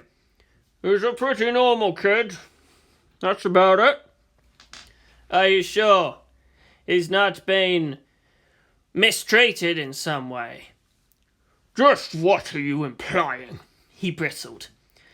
"Mr. Ikari only wishes to make sure that his son receives all the proper attention due to him." Very little, but not too little. It was a large part of his plan. "It would be unfortunate if he was damaged in some way." Shit. The way they went on about Shinji is nothing more than an object. Just what was going on here? "He's a kid, that's about it. Ask around. Ask him. Gendo threw him here to keep him out of the way, and if that's the furthest he can show about his concern, then he can just go fuck himself." "Please," said Jiro suddenly. "Not to our faces." "Crap." "You're both wired, aren't you?" he mouthed. They nodded. "Gendo! You're an asshole!" Shinji's uncle shouted at them, his words in no way mistakable to their recorders. "And I thank the gods in heaven that your son is absolutely nothing like you!" Then looking up to their faces. "That's it. Now get out." That seemed to satisfy them somehow. "We'll be in touch."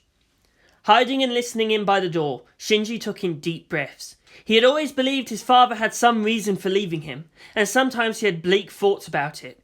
It was his first direct confirmation of being unwanted, though. He was too much of a burden.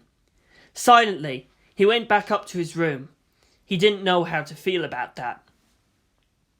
In post-impact Japan, just because school was ending and most of the tests were done, was no reason for the children to start slacking off. The school board devoted the final weeks towards community building, sending the children out in various cultural pursuits designed to keep them closer to the society they belonged. Usually this meant cleaning up the still-standing pre-impact buildings, planting new trees, and various other tasks in free labour. He pitied the boys outside. He'll pick up a watermelon later. Shinji and the others in the music club were luckier in that they were allowed to stay indoors, being part of the artistic side of the school's contribution. He grinned a little at a joke their pianists made. Music was the only real common interest he shared with normal children. He'd succeeded in his plan to become friends with Minase, and in her friend Ayane found someone he could more easily talk to. He wasn't blind. He could see her liking for him, but she was just so plain. Her hair, her glasses, her dress, all made her seem stumpy and direct opposite to Minase's tall life form.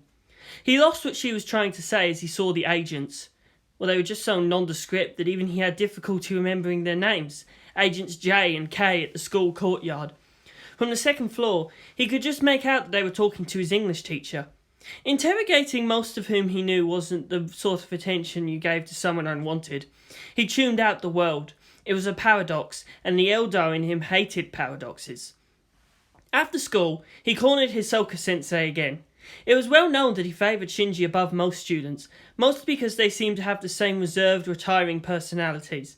He always just let Shinji initiate these little interactions, to himself amusedly surrendering control. "Do you know my father?" Shinji asked then. The teacher licked his lips. The boy had the oddest habit of asking such simply phrased but difficult questions. "No, Shinji, I do not know your father." "Those men you were talking to earlier, they work for him." He nodded. He had long since stopped wondering how Shinji knew about things. The boy was so naturally curious, his thoughts drifting to the oddest of things. He never imagined it could possibly be calculated to provoke a specific response. "They were asking about you. I tried not to be too effulgent in my praise." That was a private joke. They both knew just how much Shinji hated to be the centre of attention. "My father sent them. If he wants to start noticing me again, I should know something about him." The bitterness in the boy's voice was unfeigned.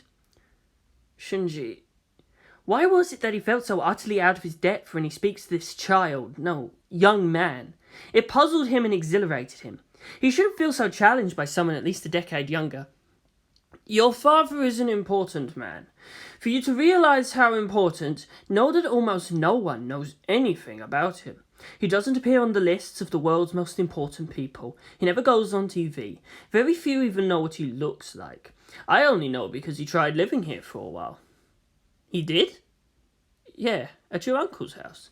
Your uncle threw him out pretty quickly. It was a short time, while he was between jobs and your mother had to support him." He shook his head at the boy's wide-eyed expression. "Sorry, Shinji, I never even knew your mother. Her sister only married into this town." The boy flinched as if stabbed, but nodded for him to continue. "Look, the most I know is that your father's out doing something very, very important for a very, very big organization." He decided to add something for the boy's sake. Who knows? Might even save the world. His graduation was supposed to be a joyous time. Parents were supposed to bask in their children's achievements, and the children passing that threshold realized how they changed to be prepared to be treated differently. But mostly it was about celebrations. Life in the post-impact era had little to celebrate, as the planet and its people would take a long time to heal. The progress, the confirmation of a new generation to carry their legacies, was well within that reason to exult. Shinji brought all 4 of his favourite miniatures to school. He'd somehow managed to keep his toys a secret from everyone. The furthest anyone ever went was the boys those years ago, and they were entirely too willing to blank out the experience. He fidgeted in his seat.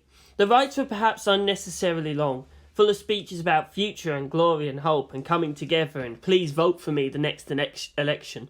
He drew emotional support from the presence of War Boss Summer, Space Marine Dono, Chaos Marine Kun and Farseer Sensei. Their snarky remarks all through the proceedings made it all worth it somehow.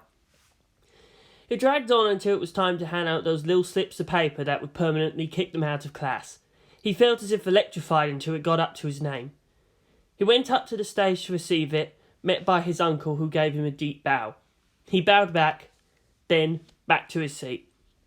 The feeling didn't fade, not until the very last instant, the very last congratulations, and they were all outside in the sunset.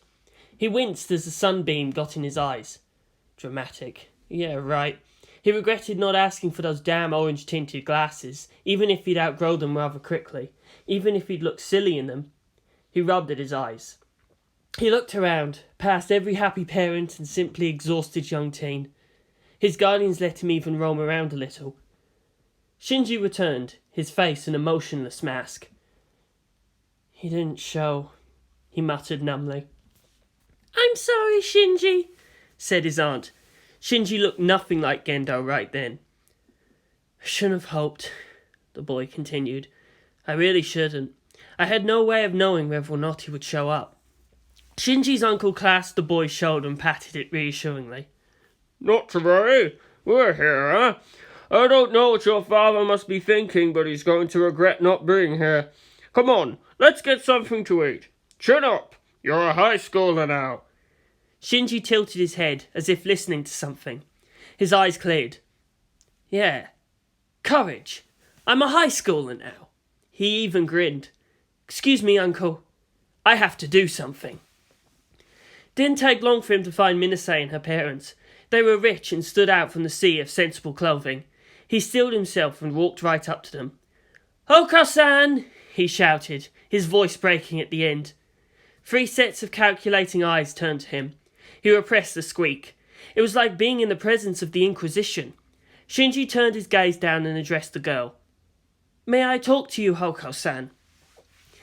"Mina, who's your little friend?" cooed her mother, almost a jade figurine herself in all that green lace. Her father seemed to look past the boy, instantly dismissing him. She sighed. "Mother, father, this is Shinji Ikari. Please excuse us, we won't be but a moment."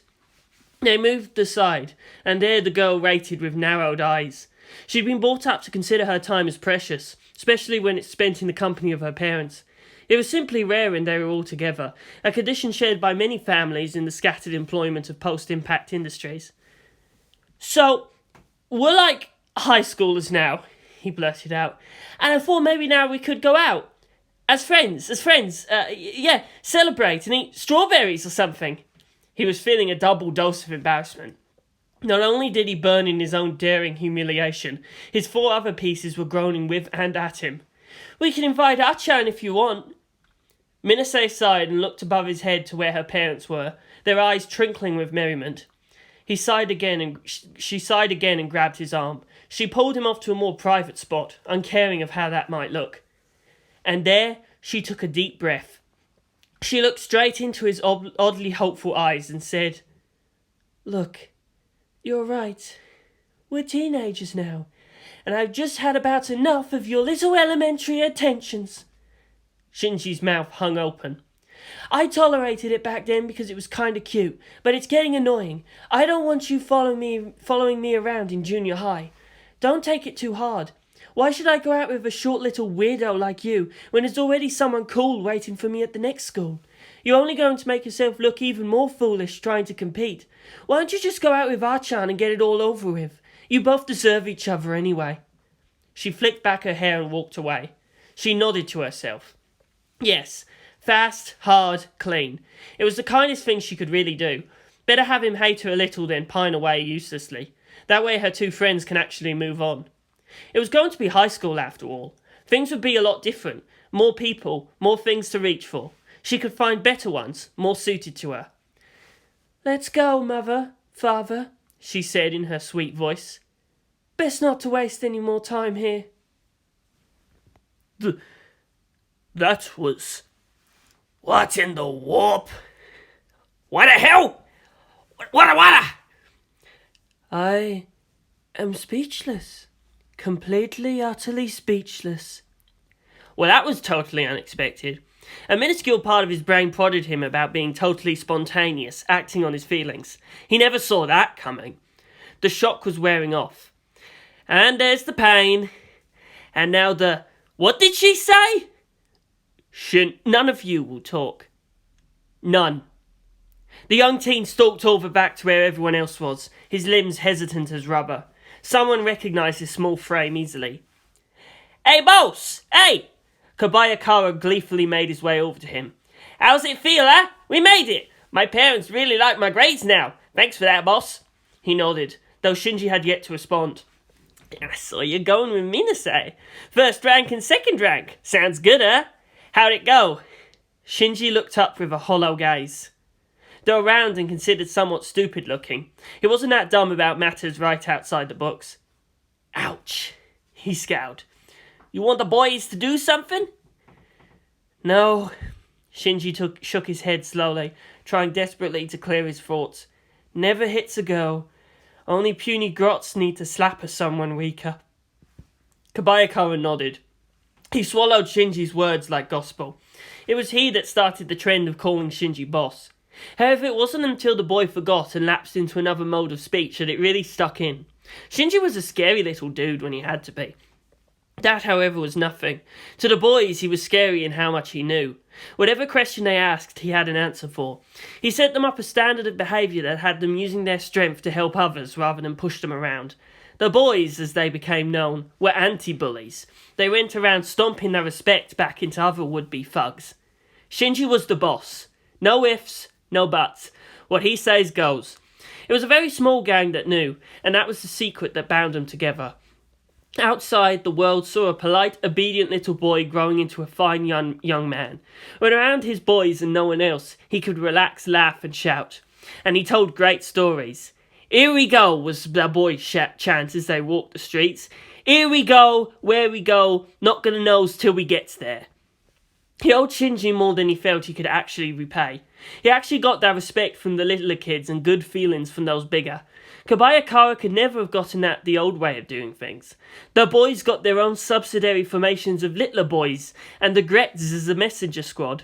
It was a community within a community, a select brotherhood of, well, boys, plus a few particularly awesomely ferocious girls, and it felt good.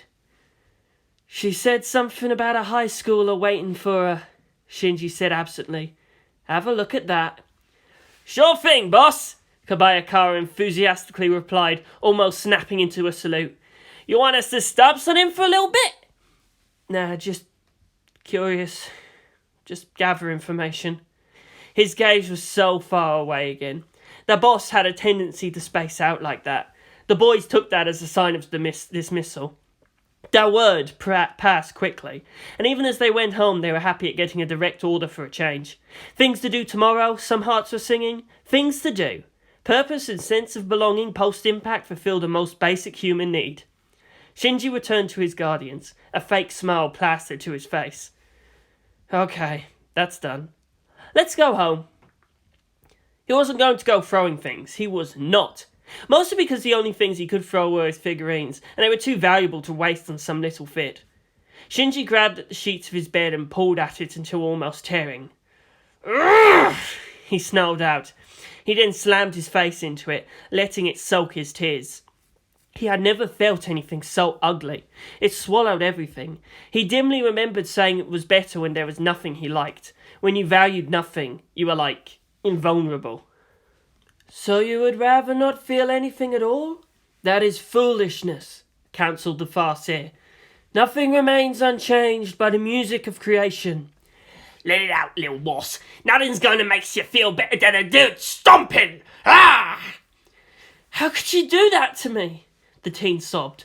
"Am I really such a bad person? Sure, I'm scrawny and weak, but Shinji's a good boy."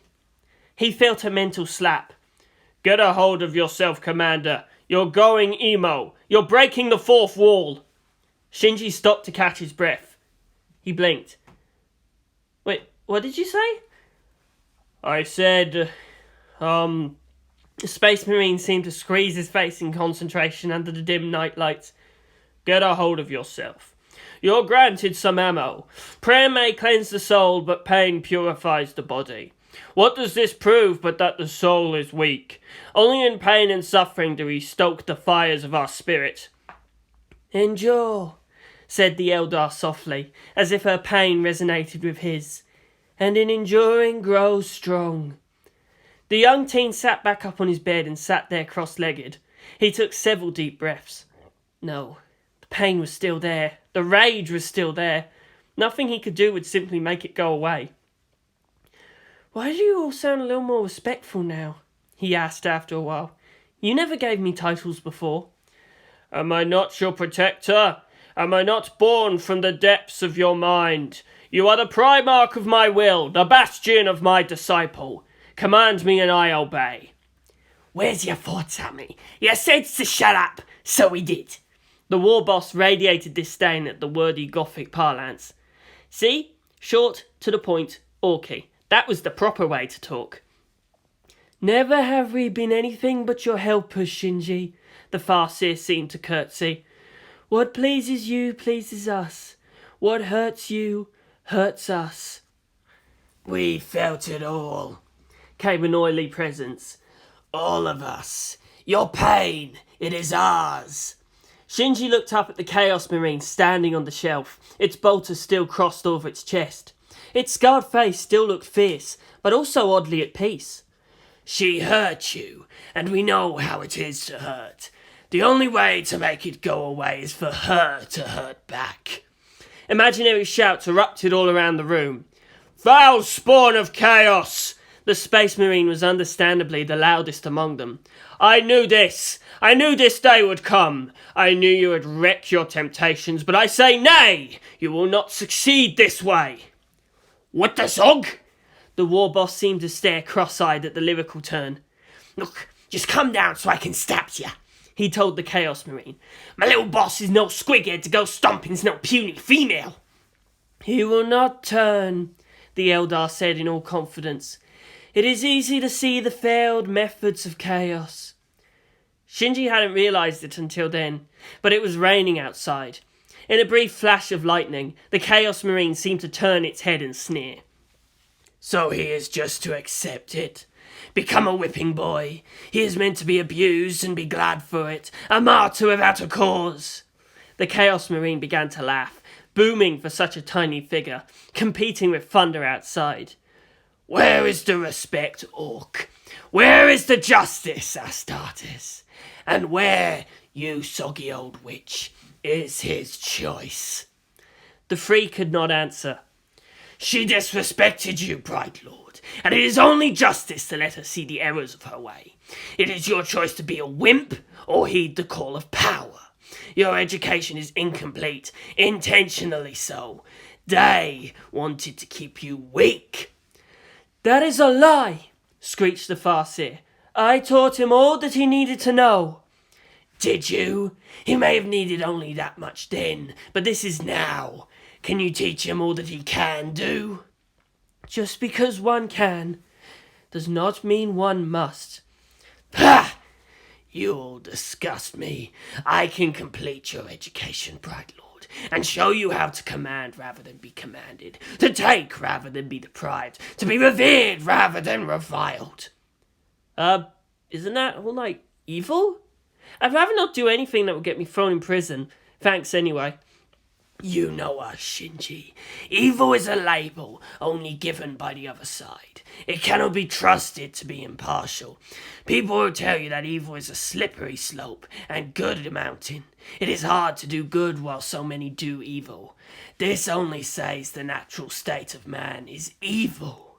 The Chaos Marine seemed to grin. Are you evil? Hell no, I'm not evil.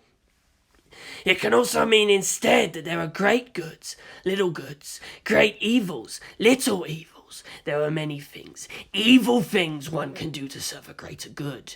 But one must ask, whose good? The Imperium and its corpse of a god, the Orcs and their ongoing wide-scale murder, the Eldar and the many souls they so easily send to ignorant doom. Many might call us all evil. We are only good in the sight of those we serve. Methods are equal. It is the goal that casts it all in its light.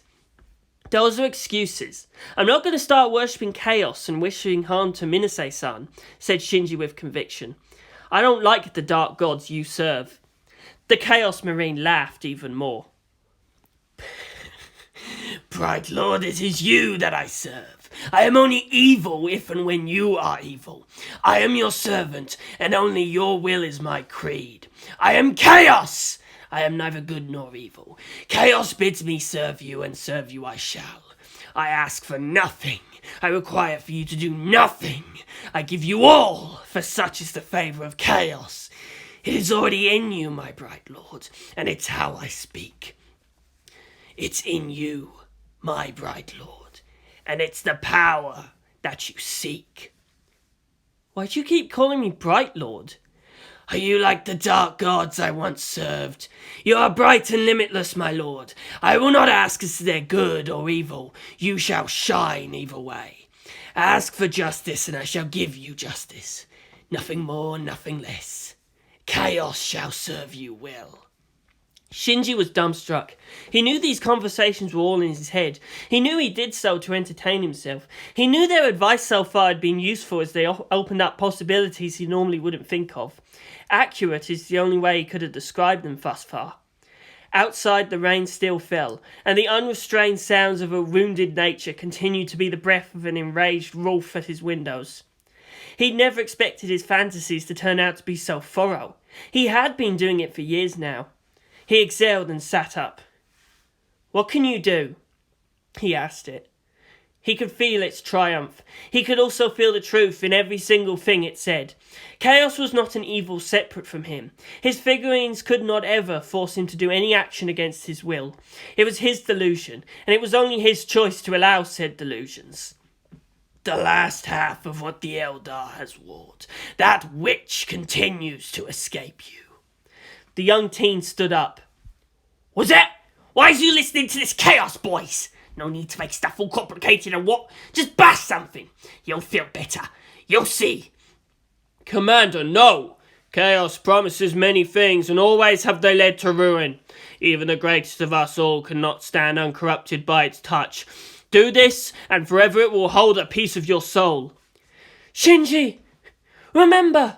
The Farseer cried out, the most desperate among them. The Eldar knew its warping influence. Against it even their sight could avail them not. Only the Monkey and their defiance of fate seemed able to beat it back, but always at cost of in themselves being the monsters they battle. We may only offer our advice, but ultimately it is you who must do these things. It is you and only you that must suffer. Turn back now, or these thoughts will consume you. I don't care! Shouted Shinji. He shot up to his feet and snatched the Chaos Marine off its shelf. He walked over to the window and stared at the howling darkness outside. He put the figurine down. He stared at his own reflection in the glass. He was barely more than a boy just yet, his frame without physical power. The Chaos Marine stood there in mute, steadfast obedience. Lightning flashed. Everything in nature, everyone he has ever seen, seemed more capable and more powerful than he was. No one truly wanted him. His guardians ached for their son. His father had no need for his own. And the first one he ever opened his heart to ripped his hopes to unrepentant shreds. Show me. As you desire, bright lord. He slept well that night. No dreams at all. He stewed in his own newly discovered brand of hate. In another time he would have known of it much earlier. But only here was it pure and malleable. It was a bright and fresh morning. There was nothing like a little light rain to make the world seem clean and new. Colours seemed more vibrant, the air clear and sweet. Shinji woke up late for once. His guardians had let him sleep in as a recognition of his slow change. He was no longer a child to be coddled so. He woke up and all was silent. Guys? He looked over to his plastic miniatures, and in the morning glow, they were motionless plastic. It was the first time in many years that Shinji was alone in his thoughts. Even the Chaos Marine had nothing to say. Fear gripped Shinji. Oh, come on. Do you all hate me or something? There was no response. The young teen sighed. He shook out the last scales of sleepiness from his body and walked over to the window. He opened it up and let the air in. He took a deep breath. The world was all anew. Yesterday seemed so far away.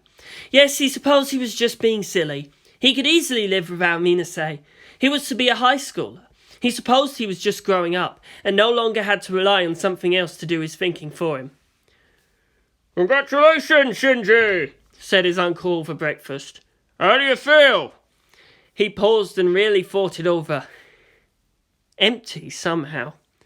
The man smirked. Yeah, it's because you've been doing the routine so long you don't know what to do without it. But change is good, Shinji. Now you can do exactly only what you want.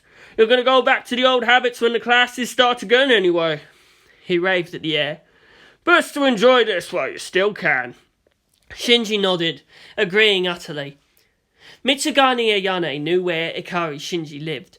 She'd been over to it a few times, but as the first she would head over alone and on her own volition. Her nerves were at a chaotic frenzy as she walked down the path. What will I say? She asked herself. Oh, this is so hopeless. She barely had any concentration left over to avoid puddles in her path. Music drifted from Shinji's window. It was fast, as usual perfect in its chain of notes, but somehow now held more passion. Angry, bursting with energy was the only way she could describe it. She didn't know what to expect at seeing him, and was relieved he looked calm and without puffy eyes. Of course, she thought, boys don't cry themselves to sleep as she had. She wished if only she could suffer it for him. Oh my, could it have actually worked? Mitsugane-san, hello. Shinji smiled politely, but he seemed diminished somehow. We're out of classes now, Ikari-kun. There's no need to be so formal. Little bits of amusement showed in his eyes. Kinda hypocritical of you, isn't it, Yami-chan? Oh, you, Shinji-kun. She looked away and fought off a blush. She looked at him from the corner of her vision, and his relaxed stature. Maybe even too relaxed? Was he in denial somehow? So what brings you around, Ayame-san? She huffed. She supposed that was the most she could get out of him. Can we talk? Shinji looked back over his shoulder. His guardians had seemingly all but vacated the premises. They were giggling like mad when a girl came to visit him. He supposed grown-ups were weird that way. So easily amused. It was pathetic, really. Oh, Shinji, I heard about what Minase did to you. That was such a mean, nasty thing to do. You deserve better than that. Oh, so I suppose she told you then? She hesitated. Well, it wasn't that much, but everybody saw the difference in how you looked before and after your talk. Oh, Shinji! She felt her eyes tearing up. Everybody knows. He winced, and he imagined Kobayakawa would have gone blabbering on about it to his closest friends, and with a Gretsch nearby it was certain a rumour would be flying all over the town.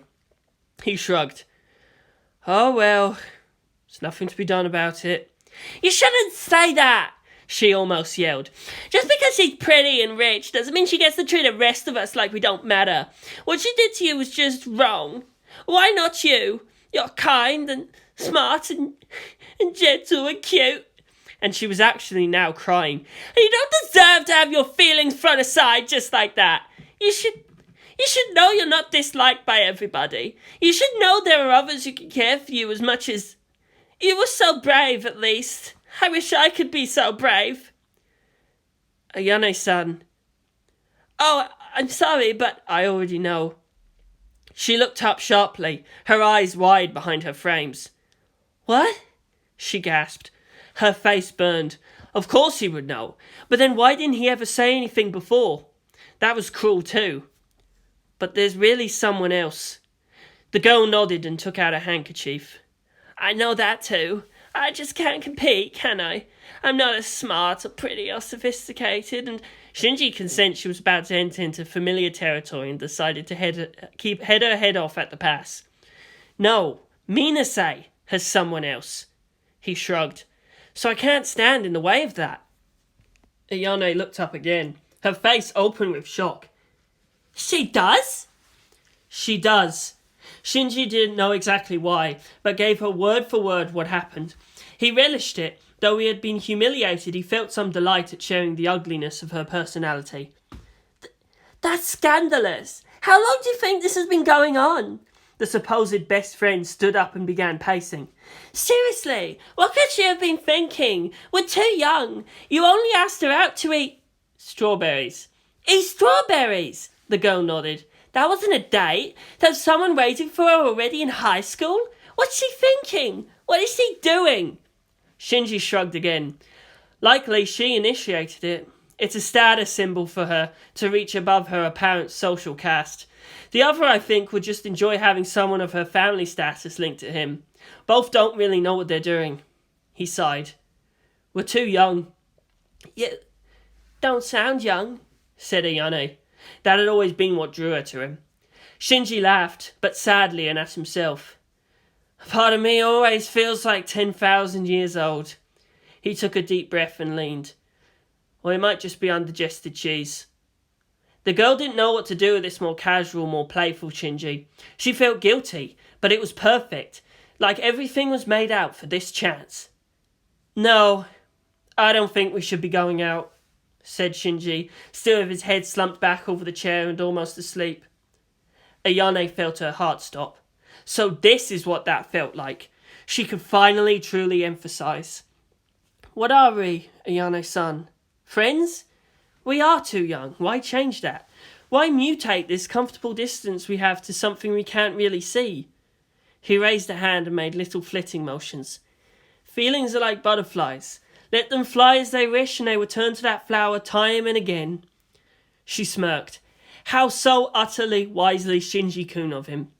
Usually people say that about horses. Set it free and if it returns, it's yours forever. He lifted his head. They do? I didn't know that. She giggled and sat back down, kicking her shoes. She copied his lazy slouch on the chair. So, what should I do? She asked him, while staring at the ceiling. Huh? Do? Yeah, you're free, Shinji-kun. Whatever you want, let's do it. Whatever you want me to do, I'll do it. We're friends, and that's what friends do. You're describing more like a minion, actually. Then command me, your most loyal minion. She giggled again. Shinji sighed and let his eyes remain closed. He was pretty sure he had one of that already, but said nothing to spare her feelings. The future was closed to him. What did he want? Others made it their choice to make his wants their wants. The more accurate question would be, what could he possibly want from another? Ayane-san? Yes? I need you to go now. He didn't need to see her face to know she looked hurt. I need you to go out and tell Minase I don't hate her. I need you to tell her to be careful. No, don't stand up, not exactly now. Go home and think carefully about what you'll say. We both know she's not going to take it kindly. She'll mock you, she'll mock me. So prepare yourself well. The words, the manipulation, it was so there and so obvious, and she couldn't see it. She refused to see it. What could only be described as sheer determination filled her. Joy at simply being needed. Power, as if his will and wisdom was pouring into her being. I will, she said. Thank you, Shinji-kun. Still looking up, still distant in his gaze, he smiled thinly. Some time later it was Kobayakara who arrived. He bounded into his house with his usual fervour, moving deceptively quickly for someone so large.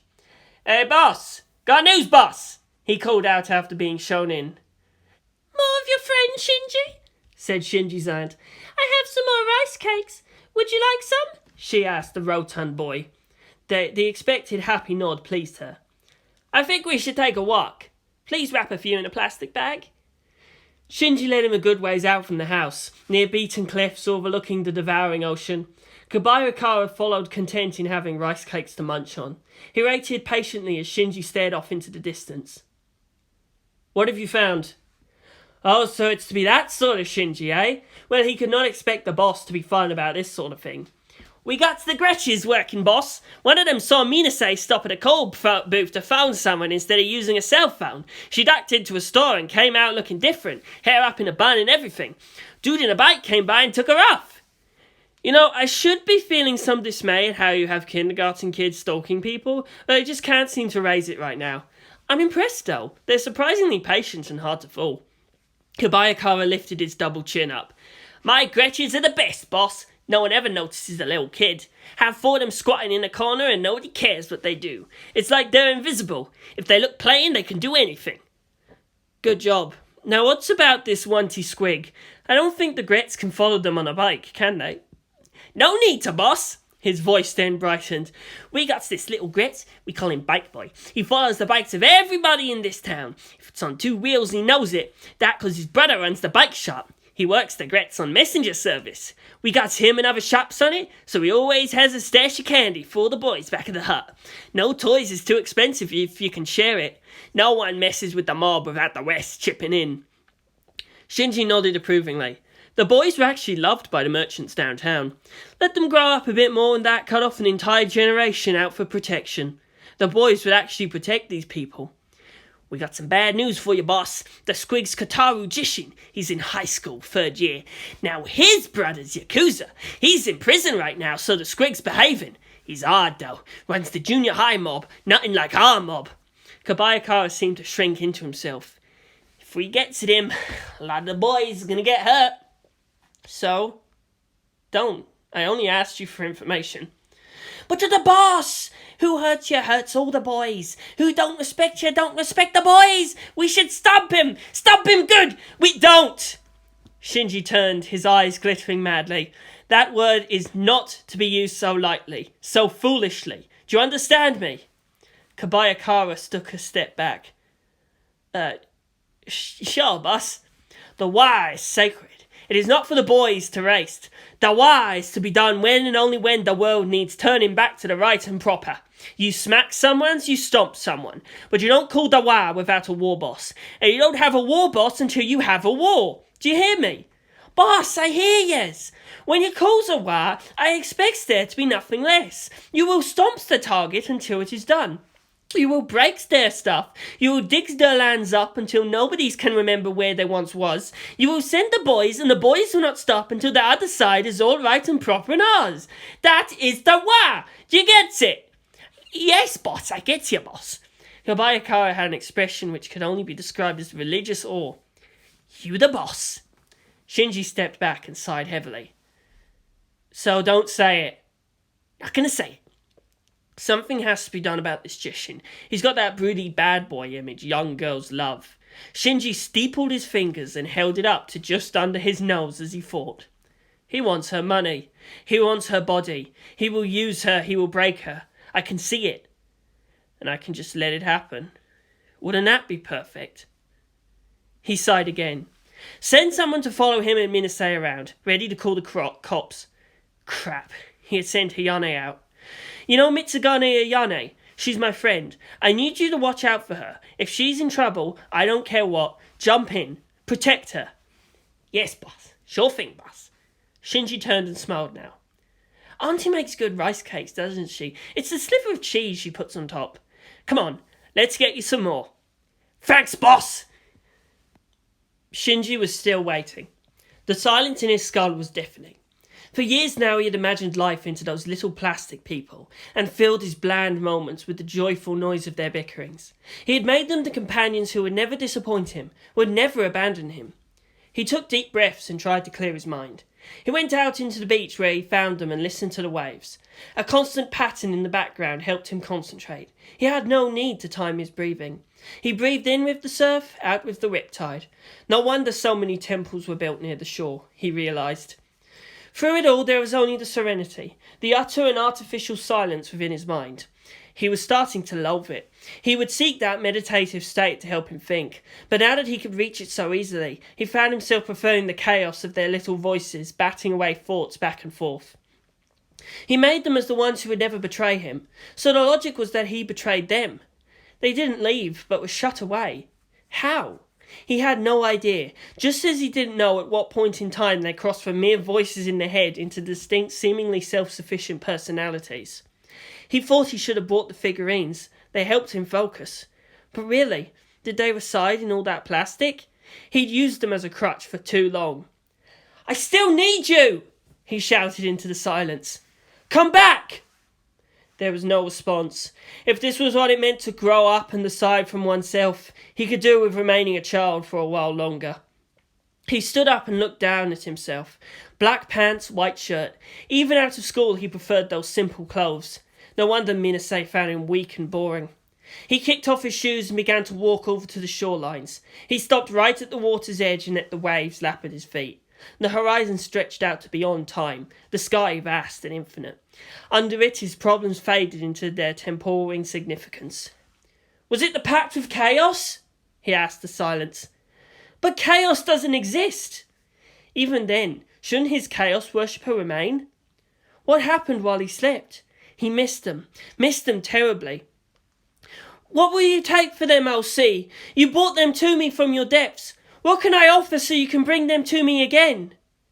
The winds blew, but there were no answers. The waves rushed on, but it was no reply. Shinji bent down and scooped up some water in his palms. He splashed it into his face. He scooped up another handful and drank in its salty tang. He let most of it dribble down. He fell back and lay down there on the beach, much like he did all those years ago. He felt the same pointlessness, the same sourceless sadness. What am I doing? He whispered. This is so worthlessly dramatic. I'm brooding, damn it! He slapped at the sands on either side of him, palms up. They were awesome. He felt that if he could touch that thread of awesomeness once more, he could follow it and pull his miniature companions out of whatever box they were sealed in. Breathe in, breathe out. Waves up, waves down. Clouds grew and shrank in his vision. He had a feeling of timelessness, as if in the future he would lie down on the shore again, always in sunset with all that dramatic red. The waters were all orange, the sky as red as blood. He felt something watching him, like a big floating head. He looked down, suddenly cold, but the post-impact sea was still wine purple, eternal and uncaring of humanity. The sky was starting to darken even though. He saw a single star weakly twinkling out in the distance. "I'm sorry," he said, but there was no one to hear it. He clenched his fists. "This is pathetic. I'm my own person. If the future's closed to me, I'll break it open with my bare hands. I'll teach them all to respect me. I'll take my own justice. I'll never be afraid again. Thank you for everything you've done. If we never talk again, I think I'll be fine somehow." Shinji got up and walked back to his house. He still had his own life ahead of him. He felt more powerful than he had ever before. He found there a child waiting by the front door. The boy stood up and looked at him doubtfully. "You're scrawny," he said. Great. Now I'm being criticised by being even bonier than I am. He actually chuckled a bit. Being made fun of by tinier things was familiar.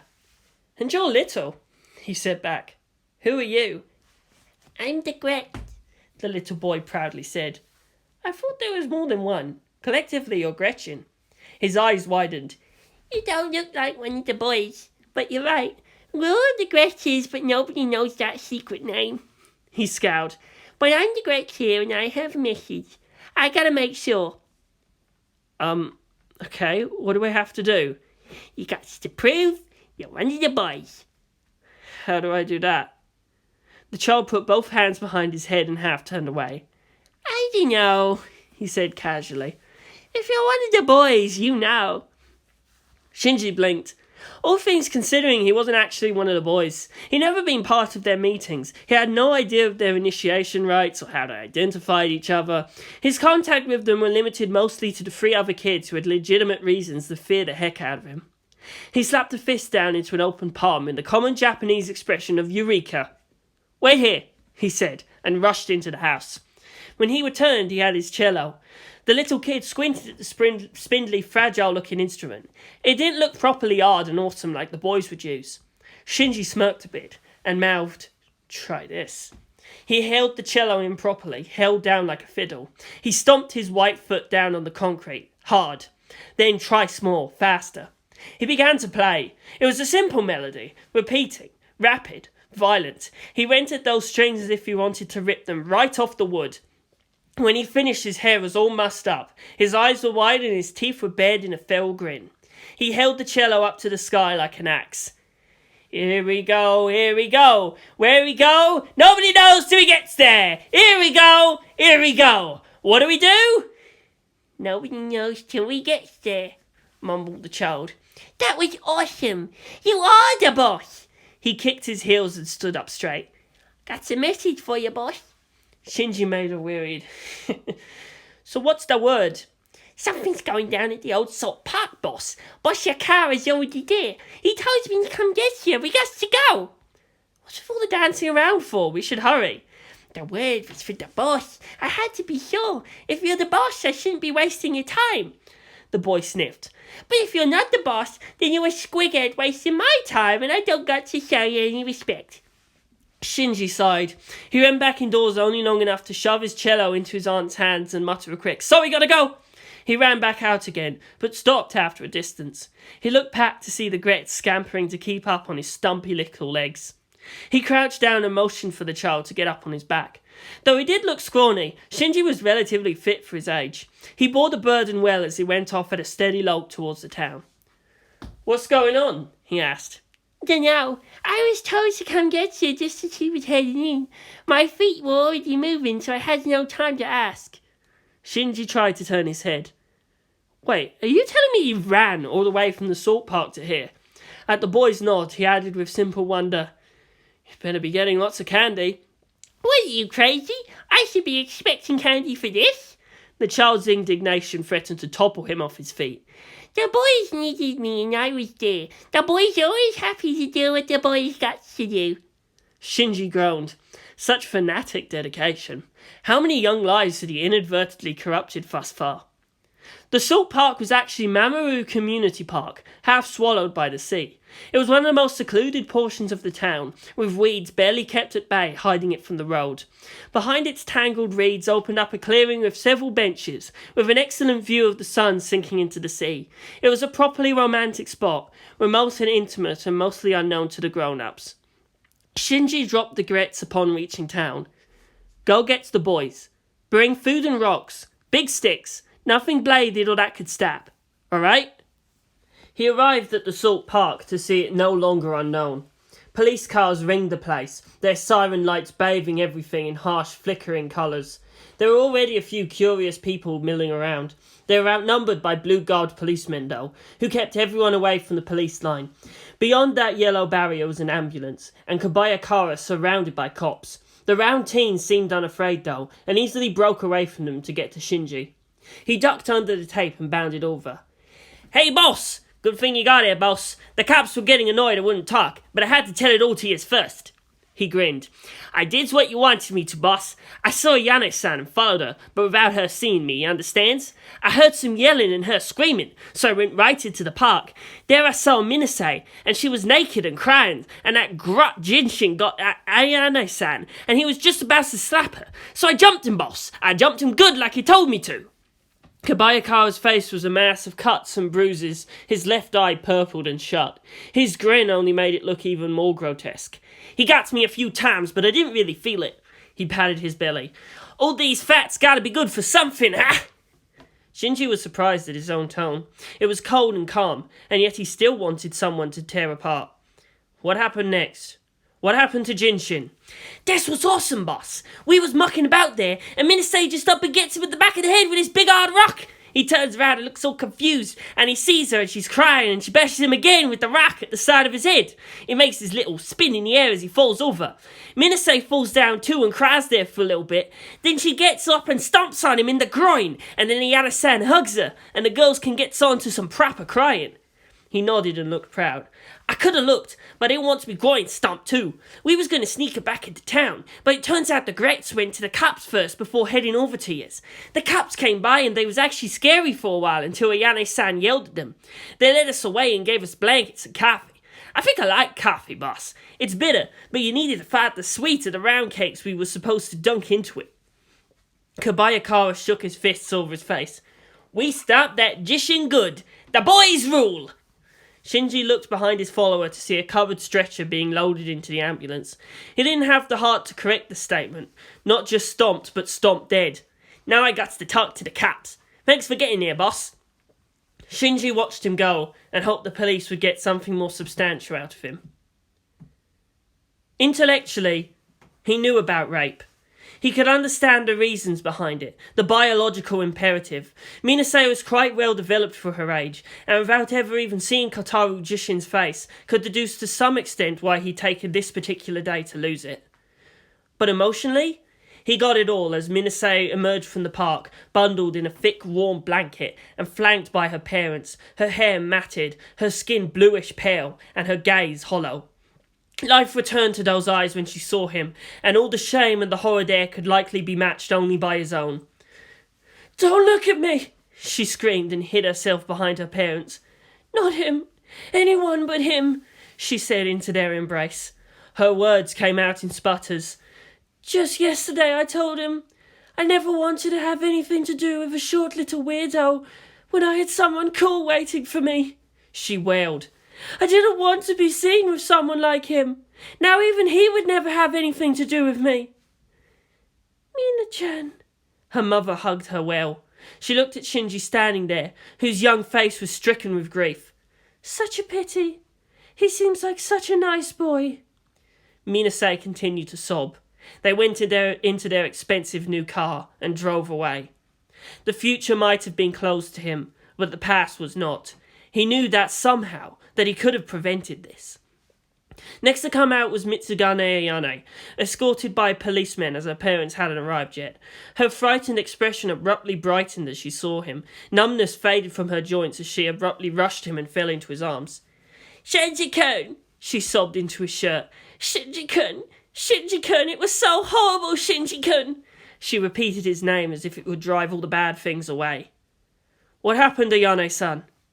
She looked up with tear-stained eyes, her glasses gone, and said, I thought about what you said and what I would say. I just knew Minase would go ignore me if I went over to scold her, so I had to go where she couldn't escape what I would say. So I came here because I knew she would come here, and I was hoping that someday she would go here too, and she did arrive. She had a boyfriend and he was older than her, and they were celebrating her getting out of elementary. She was saying he couldn't feel so guilty anymore.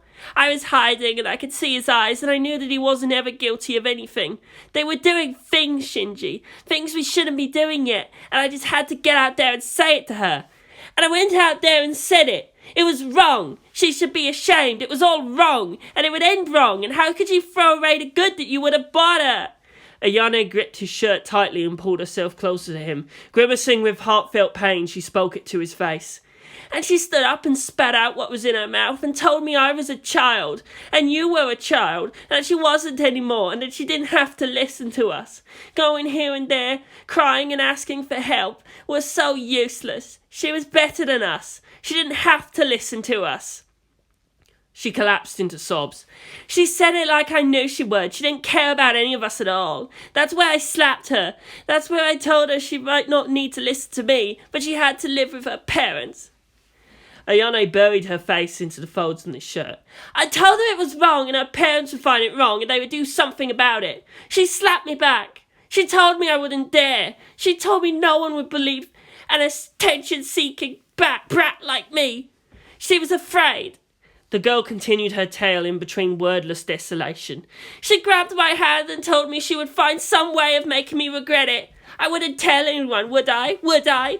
Her parents would lose face, and a word to the right people, my parents could lose their jobs. The Holkos are a proud family. They wouldn't see it as a favour. She pushed me away and told me to go away. And I did. I left her there and I shouldn't have. And Shinji could see it. Minase's words hurtful aside, she must have reconsidered. She must have thought about how continuing her charade at being grown up could harm her later. She had forgotten one thing. Other people had their pride too. He could almost hear it. Who do you think you're talking to? She would have said with her chin up in the air. Just because I grace you with my attentions is no reason for you to think you're actually worthy of me. What? Should I be scared of you now? I won't go away like a dog, not while I still have this here. You should be. My parents will. Your parents aren't here, you little bitch. Now get down and finish it. She would have resisted, but she would find her strength was nothing against his. They were alone, she had made sure of that. Let go of me. You're not better than me. You're the one that wanted this. You were the one who threw yourself at me. This! Take it. Take it! You want to be treated like you're grown up? This is what grown-ups do! Shinji wanted to gag. Experiencing many emotions simultaneously was something he'd cultivated a little with his imaginary conversations, but never to such an extent. His imagination was running away from him. No way it could be that accurate. But, Ayane-san, if you left her, then what are you doing here now? Because I thought of you, she said back, such hurting in her face. I thought of you and how you were brave and I was such a coward. I was almost home when I thought of you saying that it was all right, that I couldn't do anything when it wasn't. I should have been able to do something. I should have just run away. You wouldn't have run away. I mustn't run away. I turned around and went back. She wasn't going to get rid of me that easy. I would drag her out of there. It was for her own good. She was my friend. I had to help her. You wanted me to help her. She had already ran out of tears. She was shaking. But I didn't really expect them to still be there. He was just zipping up his pants and told her she'd enjoy it more next time. She was naked, Shinji-kun, and she was bleeding. There was blood. She screamed her words. I screamed. I was scared. And he looked at me and I couldn't move. He was so angry. I couldn't do anything. I was completely worthless. She stopped and looked down. And that's when he arrived. He jumped and wrestled him away from me. I never really noticed Kabayakara-kun before, but he was really bigger than the rest of us. He was fighting that high schooler without any fear, no hesitation whatsoever. He was laughing. Shinji-kun, stay away from Ayane-san, he was shouting. This is for the boss. I never knew he could be so fast or so brave. Ayane shook her head. It wasn't enough. I saw him almost beat him, but he was still saying, "You don't mess with friends of the boss." He was going to keep throwing himself to the fight until he died. I could see that he would. His enemy was going to kill him just to keep him down. She shivered. But he was so intent on beating Kobayakara-kun that he didn't notice Mina-chan get behind him. Mina-chan had this rage, this despair, and she hit him with that. She hit him again. She kicked him. She killed him. He hurt her and she hurt him back. But I could tell it wasn't enough to take the pain away. That's where I saw she needed me. I tried to help her, Shinji-kun. I helped her the only way I knew how. I took off my own clothes and gave it to her. I cried with her. I stayed with her. I told her I'd never leave her again. She sniffled, and her eyes upon him held some emotion he couldn't decipher. Kobayakara-kun stood guard until the police arrived. He was so brave, he was so strong. He wouldn't let me look at his wounds. He told me the boss sent him to protect me. His boss wanted to make sure nothing ever harms me. He didn't care about anything except that I was safe. I didn't care about anything except that Minase was safe. She whispered directly to his ear. You're his boss, aren't you? You sent him. Shinji could only nod. She gave him a bone-crushing hug. I'm sorry, Shinji-kun. You're so kind and good, and I know this must be hurting you. It's not your fault. You had nothing to do with it. But it is my fault, he wanted to scream. Don't you get it? If I hadn't sent you out to confront Minase, you wouldn't have set this in motion. It was all so premature. I could have planned to separate them instead of this. I didn't want her hurt. But you did. You wanted her to hurt as you have been hurt. The how was irrelevant. Your will is absolute. Can you see it, bright lord? That voice. Its return filled him with equal parts relief and simple, understandable terror. Ayane stared at him, and he realized that without her glasses and with her hair down, she could be even beautiful. Her face held such strange trust and serenity in it now. Thank you, Shinji-kun. Thank you. I'm sorry for being so useless. You're not useless, Ayane. Yes, I am. Please don't be too kind to me. I can't bear it. Shinji-san. She put her hand to his shoulders again. Shinji, from now on, I... Ayane! The girl lifted her head and turned. There behind them stood a big police officer, and his thin moustache keeping his face looking always fierce. Dad! She yelled with renewed relief. Oh, Dad! She looked up at Shinji, waiting for his approval. At his slight nod, she fled from his embrace and into the waiting arms of her police chief of a parent. My little Ah-chan, said the big man gently. You're safe now. I've always been safe, Dad, she mumbled. Ayane turned to look at Shinji. Her father noticed it and frowned at her attention towards the boy. Well, any member of the opposite sex. He was predictably protective that way. Who's that? That's Shinji-san. That's Shinji-san, said Ayane. He's my friend. He's the boss, piped up Kobayakara from nearby. The father's expression lighted up seeing him. Ah, you're the one I have to thank for saving my daughter. Thank you, young man. You're a hero. Kobayakara looked down and wrung his hands. It was nothing. Ayane-san's friends of the boss. His friends are friends of the boys. The boys are always ready to help their friends. His frown returned a fraction. Boys, huh? And he's the boss? How's he the boss? Can you tell me? Kobayakara, simple and unsuspecting, went on. Sure, he tells us what to do. He shows the boys the right and proper way of things. He's told us that the use of strength is to protect the weak, and the weak can be strong when they needs to be. He nodded. The boss is never wrong. Shinji's my friend, Dad, Ayane added. The policeman's face softened up at that boy. No, a young man, who still stood there with his head bowed, his shoulders shaking in grief. A natural leader, eh? He looked back down and saw that beneath layers of fat was a good heart and a good policeman in the making, maybe even chief someday. His daughter could be anything she wants to be, maybe even the mayor. That one over there, he had a feeling, would be very important someday. With such kids around, the future didn't seem so bad. He sounds like a nice boy, Yes, Ayane whispered fondly. he is. She waved at him one last time. Shinji only looked back with such sheer misery in his face, before he fled. I never wanted this, he said under his breath.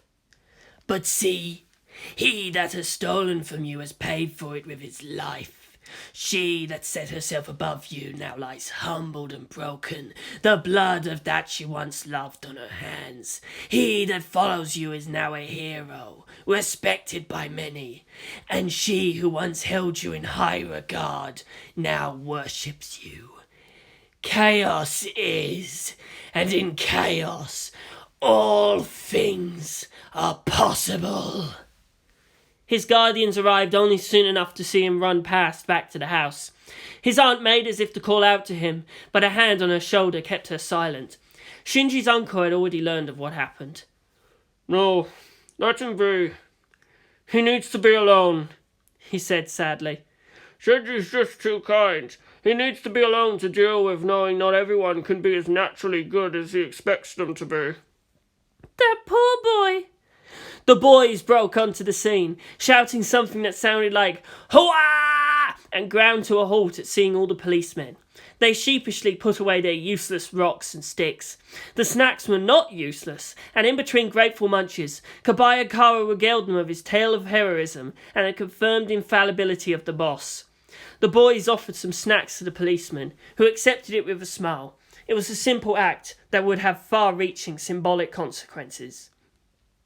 Shinji ran until his lungs burned. He ran until his legs began to burn. He ran until he felt as if he could breathe fire and still didn't stop. He arrived at the house gasping for breath, feeling his entire body screaming. He fumbled angrily at the locks. He stumbled in, leaving the door hanging open. He clung to the wall as he climbed up to the second floor. His heart threatened to leap right out of his chest, and his head seemed about to burst.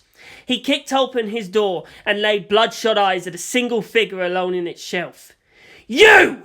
he snarled. He leapt over and snatched it from his place. His hand shook as he gripped it, slowly adding more and more pressure. As plastic deformed under his grip, it looked as if the Chaos Marine was bowing his head. Someday you will need me again, Bright Lord. Someday you will call out for me again. Someday when you can set aside this petty morality. And on that day, I will grant you power beyond your wildest imaginations. Shinji snarled and tightened his grip. He felt so immense just then, and the figurine in his hands, the little person, red-eyed and so willing to just let him crush it/him in his hands. Shinji screamed. He collapsed to his knees and punched at the floor. "What am I doing?" he breathed. "What am I doing?"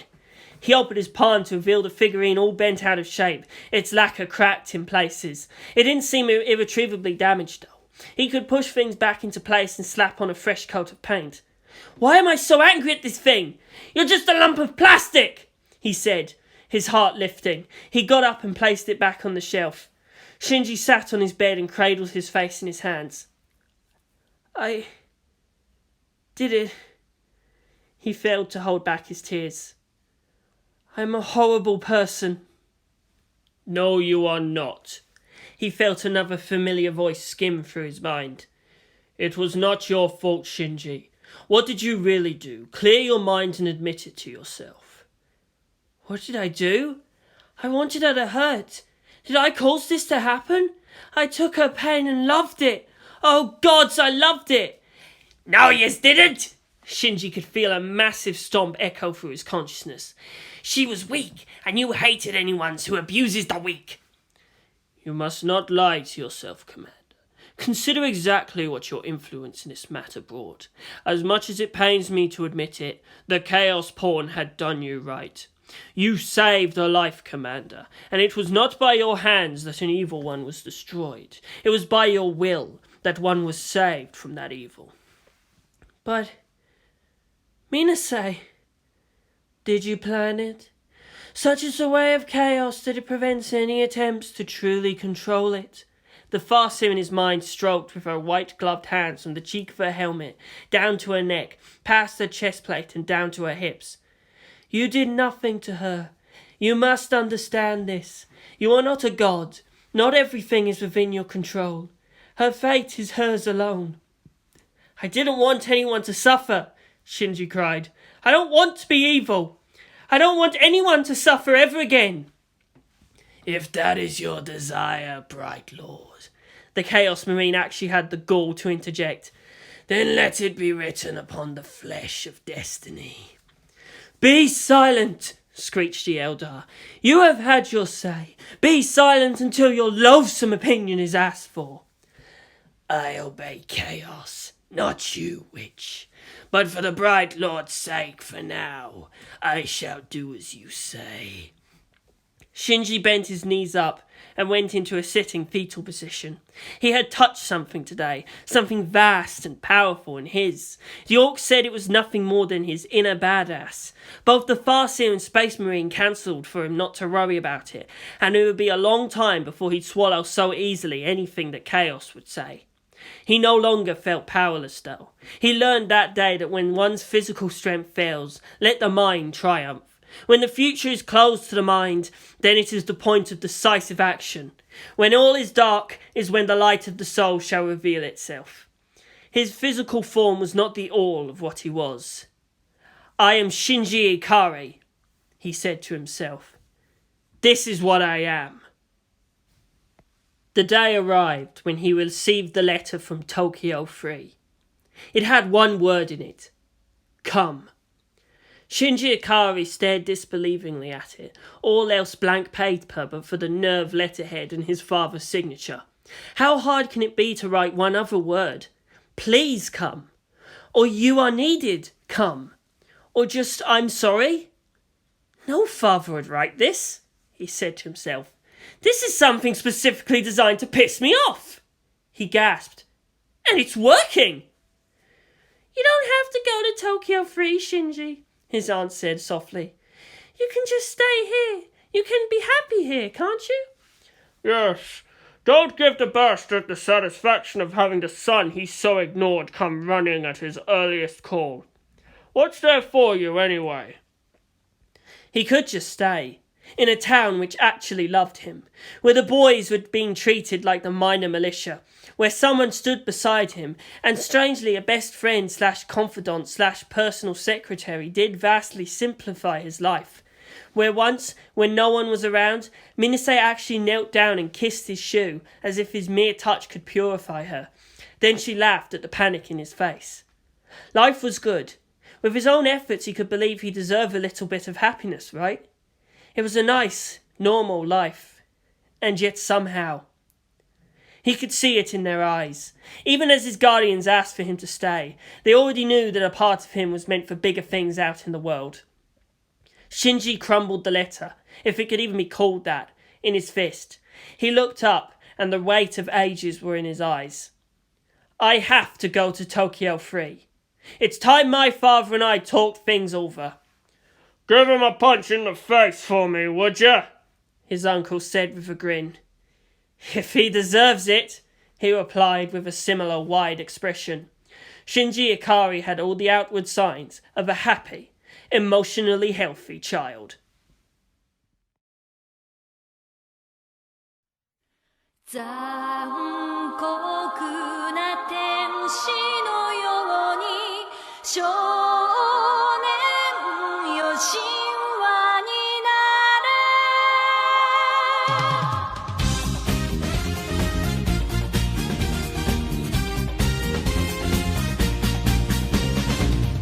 青い風が今胸のドアを叩いても私だけをただ見つめて微笑んでるあなたそっとくれるもの求めることに夢中で運命さえまだ知らない